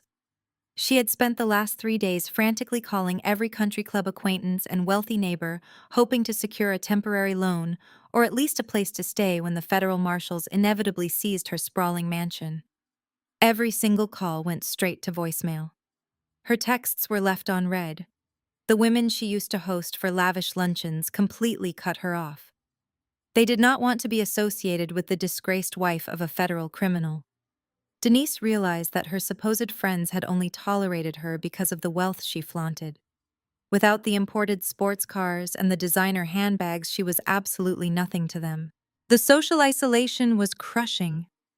My parents and Denise were trapped in their respective homes, waiting for the banks and the federal government to finalize the seizure of their properties. They had no money, no friends, and no respectable standing left in the community. They were absolute pariahs, forced to live with the agonizing reality that they had actively participated in their own destruction by blindly worshiping a charismatic con artist. They had sacrificed their relationship with me to protect an illusion, and now the illusion was gone, leaving them with absolutely nothing. While their world completely imploded, my life was moving forward with incredible momentum. The federal prosecutor handling Bradley's case moved with aggressive speed. Because my forensic dossier was so meticulously detailed, the government was able to quickly secure several early convictions and asset forfeitures. Within 3 months of the initial raid, the federal court issued a restitution order. Because I was the initial whistleblower who provided the foundational evidence for the entire RICO case, the judge prioritized my claim. The $250,000 Bradley had stolen from my personal checking account was fully returned to me. The court also awarded me significant punitive damages drawn from the liquidated assets of Bradley's offshore shell companies. The financial security I thought I had lost was not only restored but significantly amplified. The professional validation was equally satisfying. Mr. Sterling, the senior executive who had backed my internal investigation, called me into his corner office for a formal review. The human resources representative was nowhere to be seen. Mr. Sterling slid a thick embossed envelope across his massive mahogany desk. He told me that the board of directors had closely monitored the federal case against Bradley. They were incredibly impressed by the undeniable fact that a single investigator from their firm had successfully dismantled a multi-million-dollar international Ponzi scheme using only proprietary corporate software and sheer determination. Mr. Sterling did not mince words. He stated that the firm needed someone with my exact level of aggressive analytical skill to lead their newly formed international fraud division. He officially promoted me to the position of Senior Director of Forensic Operations. The promotion came with a massive salary increase, a generous annual bonus structure, and my own dedicated team of junior analysts. He told me I had proven beyond a shadow of a doubt that I possessed the precise intellectual ruthlessness required to protect the firm's most valuable assets. I accepted the promotion with a firm handshake and a clear, confident smile. I had not just survived the vicious betrayal of my own family. I had utilized their toxic manipulation as fuel to completely accelerate my career trajectory. I walked out of Mr. Sterling's office holding the heavy envelope, feeling a profound sense of absolute vindication. The promotion was not a diversity hire or a lucky break. It was the direct, undeniable result of my own exceptional talent and relentless hard work. I moved into a stunning luxury penthouse apartment in the heart of downtown Atlanta. The building featured state-of-the-art security, biometric elevator access, and a 24-hour concierge desk. It was an absolute fortress of solitude, far removed from the petty suburban drama that had plagued my past. I decorated the spacious apartment with modern minimalist furniture and expensive abstract art. I did not buy anything to impress other people. I bought things that brought me genuine peace. I spent my evenings sitting on my private balcony sipping expensive red wine and watching the vibrant city lights sparkle against the dark night sky. My bank accounts were overflowing, my career was skyrocketing, and my mental health was better than it had ever been. I had successfully excised the tumor of my toxic family from my life, and the prognosis for my future was absolutely spectacular. The rain started falling late that evening, a heavy, relentless downpour that mirrored the absolute destruction of my family's former life. I was standing by the floor-to-ceiling windows of my penthouse, holding a crystal glass of Cabernet Sauvignon, watching the city lights blur behind the sheets of rain. My promotion was official. My bank accounts were secure. The federal court had completely vindicated me. I took a slow sip of the rich wine, feeling a deep, profound sense of closure. The war was officially over, and I was the undisputed victor. Then the intercom connected to the building's private concierge desk buzzed sharply. I set my wine glass down on the marble kitchen island. I walked over to the security panel and pressed the connection button. The concierge, an impeccably polite man named Thomas, spoke with a hesitant tone. He apologized for disturbing me at such a late hour, but informed me that 3 individuals were currently standing in the lobby. He stated they were completely soaked from the rain and carrying multiple suitcases. He said they claimed to be my parents and my sister and were desperately demanding to be let upstairs to my penthouse. I did not immediately respond. I stared at the security monitor, watching the closed-circuit camera feed from the main lobby. The image was perfectly clear. My father Marcus was standing near the velvet sofa, his shoulders slumped, his expensive trench coat dripping wet. My mother Helen looked incredibly frail, clutching a damp designer handbag against her chest. And Denise, the golden child, was sitting on one of her rolling suitcases, her mascara completely smeared down her cheeks, shivering in the cold, air-conditioned lobby. They looked absolutely pathetic. They looked exactly like people who had lost absolutely everything they valued in the world. Thomas spoke again, asking if I wanted him to summon building security to escort them off the premises. The option was incredibly tempting. I could simply press a single button and watch them be dragged back out into the freezing rain. I could let the security guards handle the mess they had created for themselves. But true closure requires looking your demons directly in the eyes one last time. I pressed the intercom button and told Thomas I would be coming down to the lobby personally. I instructed him not to let them pass the security turnstiles under any circumstances. I did not rush. I walked over to the hall closet and pulled on a sleek, tailored cashmere coat. I stepped into the private elevator and pressed the button for the ground floor. The descent was smooth and completely silent. I watched the floor numbers tick down, feeling no anxiety, no fear, and no lingering sense of familial obligation. I felt a cold, sharp clarity. The elevator doors opened with a soft chime, and I stepped out into the expansive marble lobby. My mother saw me first. She let out a desperate, ragged gasp and rushed forward, abandoning her wet handbag on the sofa. She reached the polished steel security turnstiles and grabbed the metal bars, gripping them like a prisoner begging for release. She cried out my name, her voice cracking with raw desperation. My father followed her, his pride completely broken. Denise stood up from her suitcase, staring at me with wide, terrified eyes. I walked slowly across the marble floor, stopping just a few feet away from the security barrier. I did not cross it.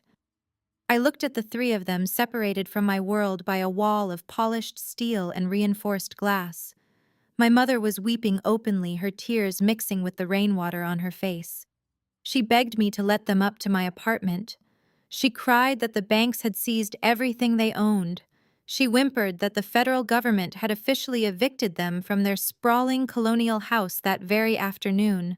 She sobbed that they had nowhere else to go, no friends to call, and absolutely no money to their names. My father pressed his face near the glass barrier, his voice hoarse and broken. He pleaded with me to remember that we were blood. He stammered that family sticks together during the darkest times. He admitted that they had made catastrophic mistakes, but insisted they were desperate victims of a master manipulator. He begged me to show the Christian mercy they had taught me as a child. He promised that if I just let them stay in my spare bedroom, they would do whatever it took to make things right. Denise finally approached the barrier, her smeared mascara making her look like a frantic raccoon. She did not yell or demand anything. The arrogant superiority that defined her entire existence was completely gone. She pressed her hands against the cold glass and whispered that she was entirely ruined. She confessed that Bradley had destroyed her life, leaving her with massive debts and a completely toxic reputation. She begged me to forgive her for the social media posts and the horrible things she had said. She pleaded for a second chance, crying that I was the only successful person left in the family who could save them from living on the streets. I stood perfectly still, watching them beg for the very resources they had previously tried to help Bradley steal from me. I looked at their desperate, weeping faces and felt absolutely nothing. No pity, no sorrow, and certainly no desire to play the gracious savior. I looked directly into my father's eyes. I kept my voice perfectly level, carrying clearly across the quiet lobby. I asked him if he remembered the diner. I asked him if he remembered telling me that I was a bitter, lonely spinster who needed to learn her proper place. I reminded him of the exact moment he threatened to permanently disown me if I did not protect the very man who had just made them homeless. I turned my gaze to my mother. I asked her if she remembered celebrating my absence at Six Flags while I was sitting in my apartment expecting them to help me. I reminded her that she had demanded absolute loyalty to a con artist while calling me an embarrassment to the community. Finally, I looked at Denise. I told her I remembered every single word of her unhinged social media campaign and every hateful text message she sent. I told them they were not victims. I told them they were willing participants in their own destruction. They chose their golden son-in-law, and now they were reaping the exact rewards of that catastrophic choice. The silence in the grand marble lobby was absolute following my declaration. My words struck them with the force of physical blows. My mother Helen dropped to her knees on the polished floor. The expensive fabric of her damp coat pooled around her as she wept with loud, desperate sobs that echoed off the high ceilings. She reached her shaking hands out toward the glass security barrier, trying to grasp the empty air between us. She cried that I was being too cruel and that I was breaking her heart. She wailed that no matter what had transpired over the past few weeks, we were still blood. She pleaded with me to remember the day she brought me into this world, claiming that the bond of a mother and daughter was a sacred covenant that could never be truly severed by financial disputes or temporary misunderstandings. She begged me to look into my heart and find the Christian grace she insisted she had instilled in me since childhood. My father, Marcus, stepped forward, wrapping his arm around his weeping wife, but his eyes remained locked on mine. The arrogant patriarch who had constantly belittled my entire existence was completely gone. In his place stood a broken, humiliated old man. His voice trembled as he spoke, completely stripped of its usual booming authority. He told me that family sticks together when the rest of the world turns its back. He insisted that true loyalty is proven in the darkest valleys, and that this was the moment for us to unite against the federal government and the media tearing our name apart. He said they had no one else to turn to, and that abandoning them now would be a stain on my soul forever. Denise pushed past my father, abandoning her rolling suitcase near the velvet sofa. The golden child was entirely unrecognizable. Her designer clothes were soaked and wrinkled, and her normally flawless posture had collapsed into a hunched, defensive cringe.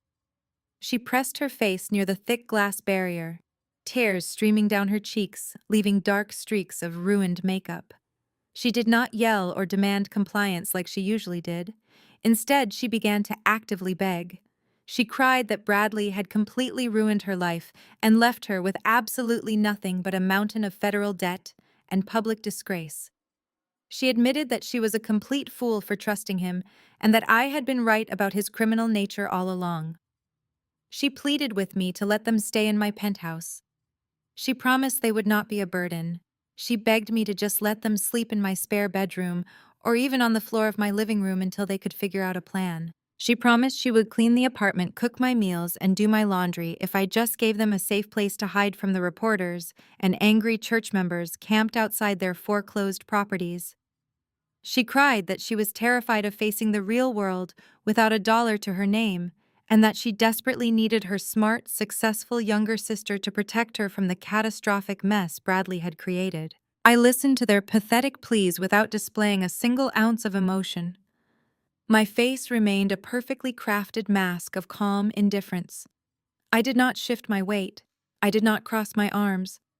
I simply stood there, absorbing the sheer hypocrisy radiating from the three people who had eagerly thrown me to the wolves just a few short weeks ago. They were not apologizing for the years of psychological abuse or the blatant favoritism. They were not expressing genuine remorse for actively participating in a brutal smear campaign to destroy my career. They were only apologizing because they had run out of money and needed a new host to drain. They wanted to leech off the very success they had previously mocked and undermined. They thought they could invoke the concept of family loyalty to secure a free luxury apartment after spending 33 years proving that family loyalty only applied to the people who fit their toxic narrative. I looked at the security guard standing near the concierge desk. He was watching the scene with quiet professionalism, ready to intervene the exact moment I gave the signal. I gave him a subtle nod indicating that I had the situation completely under control. I turned my attention back to the weeping figures pressed against the glass barrier. I looked down at my weeping mother still kneeling on the cold marble floor. I looked at my defeated father leaning heavily against the steel frame. I looked directly at Denise pressing her wet face against the glass. I took one single deliberate step closer to the barrier. I kept my voice perfectly level and devastatingly cold. I told them that their sudden reliance on blood relations and family unity was incredibly fascinating. I reminded them that just a short time ago, when I brought them irrefutable proof of massive federal fraud, they did not care about blood. I looked my father directly in the eyes. I repeated his exact words back to him. I told him he had explicitly commanded me to drop the charges or be permanently disowned because failures do not belong in this family. I turned my gaze to my mother and sister. I reminded them of their exact demands at the diner. I stated that they had ordered me to sacrifice my life savings and my entire professional career for the greater good of protecting Bradley. I told them I was simply following the strict family rules they had established. I stated that since they were now completely destitute and utterly disgraced, they were the failures who no longer belonged in my family. I told them their sacrifice for the greater good was finally complete, and I would simply not be offering them my spare bedroom tonight or any other night. The absolute finality of my statement hung heavily in the chilled air of the marble lobby. My mother stopped weeping for a brief moment, her mouth hanging open in sheer disbelief. She stared up at me from the cold floor, trying to comprehend that the obedient daughter she commanded for 3 decades was completely gone. My father leaned his forehead against the reinforced glass, his shoulders violently shaking as his massive ego crumbled into dust. Denise slowly slid down the glass barrier until she was sitting on the floor next to her ruined luggage, wrapping her arms around her knees. They were out of arguments. They had no leverage left to exploit. They finally understood that my boundaries were absolute and impenetrable. I watched them wallow in their self-inflicted misery, feeling a sense of profound closure. But I was not quite finished with them yet. I had one final revelation to deliver. I took a deep breath, smoothing the front of my cashmere coat. I told them to stop crying and listen to me carefully because I had an update regarding their current living situation. My father lifted his head, his bloodshot eyes searching my face for compassion. My mother scrambled to her feet, wiping her tear-stained cheeks with her trembling hand. Denise looked up, holding her breath. I kept my voice perfectly steady, projecting absolute authority. I reminded them about the bank initiating the foreclosure process on their sprawling, suburban estate. I explained that the bank moved with incredible speed to liquidate the asset, recovering whatever capital they could to offset the fraudulent mortgage Bradley secretly acquired. I told them that the property had officially gone up for public auction yesterday morning. My father nodded weakly, acknowledging the reality of losing his prized colonial mansion to the highest bidder. He muttered that they had received the final eviction notice and were forced to pack their suitcases in a panic before the county sheriff arrived to lock them out. He admitted they had no idea who purchased the estate. I smiled a sharp smile. I told them I knew exactly who bought the house. I took a step closer to the glass barrier, ensuring they could hear every syllable clearly. I announced that I was the winning bidder at the bank auction. I explained that using the $250,000 the federal court restored to me, plus the punitive damages awarded from the seized offshore accounts, I possessed enough liquid capital to purchase the property outright. I bought the house in cash. The reaction was instantaneous and predictable. A sudden spark of hope ignited in my parents' eyes. My mother let out a joyful gasp and pressed her hands to her heart. She cried out, thanking the Lord for blessing her with such a fiercely loyal daughter. She babbled hysterically about how she always knew I had a good heart and would never abandon my flesh and blood. My father stood up straight, his face flushing with immense relief. He actually smiled and praised my brilliant financial strategy. He called me a genius for swooping in to save the family legacy from falling into the hands of random strangers. Denise let out a loud, dramatic sigh of relief, picking up the handle of her rolling suitcase, assuming she was going back to her childhood bedroom. They were eagerly congratulating me and praising my non-existent generosity, completely convinced that I executed a master plan to rescue them from the streets. They thought I had purchased the colonial mansion purely to hand the keys back to them. They believed their housing crisis was miraculously solved by the daughter they relentlessly abused and discarded. I let them bask in their delusional euphoria for exactly 10 seconds. I let them feel the warm, comforting embrace of absolute safety. Then I completely incinerated it. I held up my hand, silencing their joyful babbling. I looked directly at my mother and told her to stop thanking me. I looked at my father and told him to stop praising my loyalty. I looked at Denise and told her to drop the handle of her suitcase because she was not going anywhere near that property. I lowered my voice, ensuring every word landed with devastating precision. I told them I did absolutely not buy that house to save them. I stated clearly that they would never step foot inside that property ever again. I explained that I did not spend my hard-earned recovered funds to rescue the people who happily cheered for my destruction. I told them I bought the house solely because it was a prime piece of real estate, acquired at a massive discount, and it perfectly served my new philanthropic agenda. The brilliant spark of hope in their eyes instantly died, replaced by an agonizing, crushing despair. The realization hit them harder than the initial eviction. They were not being saved. They were completely and permanently erased from my future. My mother began to violently shake her head back and forth, refusing to accept the harsh reality of her permanent exile. She stammered that I was playing a cruel joke and that I could not possibly mean what I was saying. My father grabbed the metal barrier again, his knuckles turning completely white. He demanded to know what I was talking about and why I would purchase a massive family home if I had no intention of allowing my own parents to reside inside it. He yelled that keeping the house empty was a spiteful waste of valuable resources. Denise started crying again, realizing her brief moment of salvation was merely a mirage. I stood tall, feeling a supreme sense of power radiating through my veins. I looked at my father and calmly informed him that the sprawling estate was not going to sit empty. I told him I had a very specific and highly satisfying purpose for the property that once stood as a monument to his arrogant vanity. I reached into my structured blazer pocket and pulled out a single glossy piece of cardstock. It was a professionally printed flyer featuring a clean, modern architectural rendering of a multi-purpose facility. I held it out toward the glass where my father's hand still rested.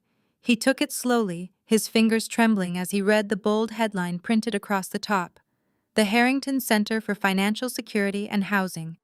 Beneath the title was a concise description of the mission.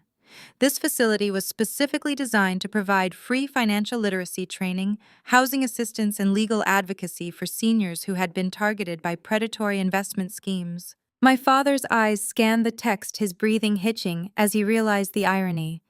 I told him that my team of developers and architects were scheduled to begin the demolition of the colonial mansion in exactly 72 hours. I explained that the land would be repurposed not to preserve a false sense of Blackwell family status, but to provide tangible relief for the 40 retirees Bradley had robbed of their dignity and their livelihoods. I told them that the lobby of the new center would feature a plaque dedicated to their failure to protect me and their eagerness to protect a criminal. I wanted them to know that their precious status symbol was being recycled into a fortress of protection for the very people they had helped Bradley exploit. My mother let out a small, choked sound, clutching her chest as if she had been struck. She looked at the architectural rendering, and then at me, her eyes searching for any sign that I was bluffing. I gave her none. I told them that the demolition permit was already signed and filed with the county clerk. The heavy machinery was already being transported to the site. There was no appeal. There was no secret bank account to bail them out. There was no way to reverse the clock on the thousands of decisions that led them to this precise moment of absolute ruin. Denise stood up from her suitcase, her legs shaking beneath her.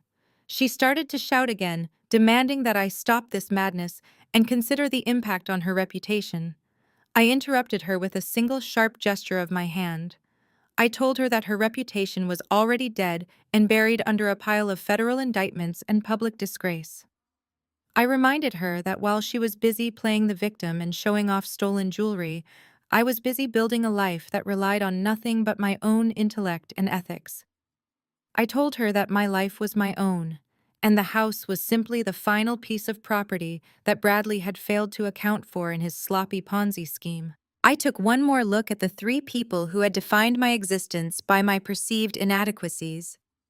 They looked small, standing there in the high-security lobby of my penthouse building. They looked like ghosts, haunting a life they were no longer a part of. My father finally let the flyer fall from his hand. It drifted slowly to the floor, landing at the base of the security turnstile. He looked at me, his expression a complex mixture of regret, shame, and perhaps the first sliver of genuine understanding. He asked me if there was anything they could do to stop the demolition. He asked me if I would consider selling the land to them, if they could somehow secure a private loan. I laughed. It was a cold, clear sound that rang through the marble lobby. I told him that I wouldn't sell that property to them for 10 times the market value. I explained that the center served a purpose that they were fundamentally incapable of understanding. It was a monument to the integrity they lacked. I told them that I was done negotiating with people who viewed their own daughter as an optional accessory. I stated clearly that the deal was closed, and their era of influence over my life was effectively over. I turned my back on them without another word. I didn't wait to see if my mother fainted or if my father erupted in another fit of rage. I didn't care. I walked to the elevator bank and swiped my biometric card against the reader. The heavy steel door slid open with a whisper. As I stepped inside, I watched the reflection of the lobby in the polished metal doors. My parents and Denise remained standing by the turnstile, looking like beggars waiting for a miracle that would never arrive. They were truly alone in a world they had tried so hard to manipulate. The elevator surged upward, smooth and silent, toward the 42nd floor. The higher I rose, the lighter I felt. I reached my penthouse and unlocked the door, stepping into the sanctuary I had cultivated. The apartment was dimly lit, with the warm glow of recessed lighting reflecting off the panoramic windows. The city of Atlanta spread out beneath me, a sprawling grid of golden light and movement. I walked to the bar area where an expensive bottle of vintage Bordeaux awaited. I popped the cork, the sound satisfyingly sharp in the quiet room. I poured a glass and walked to the floor-to-ceiling glass of the balcony door. I looked down at the street where I could just barely see the flicker of my father's luxury sedan pulling away from the curb. They were leaving the city, heading back toward a life that no longer existed for them. I toasted my own reflection in the glass. I toasted to the woman who refused to be erased. I toasted to the forensic auditor who turned her trauma into an airtight case for justice. I toasted to a life built on solid ground where I never again had to beg for a seat at a table that wasn't mine. I finally understood the true nature of independence. It wasn't just about money or professional success. It was the ability to stand in the wreckage of a collapsed past and know with absolute certainty that I was the one who had cleared the site. I was the one who drew the new blueprints, and I was the only one who held the keys to the future. I sipped the wine, savoring the deep, complex notes. The pain of the past was still present, but it was no longer a weight. It was merely a lesson. I had successfully broken the generational cycle of narcissism and enabling. I had reclaimed my name, my assets, and my destiny. I took a deep breath of the cool night air and walked away from the windows, heading toward my bedroom to finally get a full night of uninterrupted sleep. I was free of the toxicity of my bloodline. I was the architect of my own joy. I was finally truly home. The story of Chloe's triumph over her family's staggering betrayal teaches a profound and necessary lesson. Blood relation does not equate to unconditional loyalty, nor does it excuse systematic abuse. For too long, societal norms have dictated that we must endure toxic behavior simply because it comes from those who raised us. Chloe's harrowing but empowering journey shatters this dangerous illusion, demonstrating that true security and self-worth are forged entirely through personal independence and the enforcement of unbreakable boundaries. Throughout the narrative, Chloe's parents and sister weaponized the concept of family to manipulate her. They demanded she sacrifice her life savings, her career, and her dignity to protect a narcissistic fraudster solely to maintain their fragile suburban facade. They relied on guilt gaslighting and vicious social pressure to keep her trapped in the designated role of the family scapegoat. However, Chloe's ultimate victory was not merely dismantling a multi-million-dollar Ponzi scheme or legally reclaiming her stolen wealth. Her true triumph was the psychological severing of her family's toxic control over her identity. By refusing to fold under pressure and standing firm as her childhood home was raided, Chloe proved that you do not have to set yourself on fire to keep your relatives warm. She realized that walking away from a destructive bloodline is not an act of cruelty, but an act of profound self-preservation. When she repurposed their foreclosed status symbol home into a sanctuary for the very victims they ignored, she transformed a generational cycle of narcissism into a legacy of pure integrity. Ultimately, we must construct our own peace independent of those who refuse to respect us. Evaluate the relationships in your life today and find the courage to build uncompromising boundaries against anyone who diminishes your self-worth.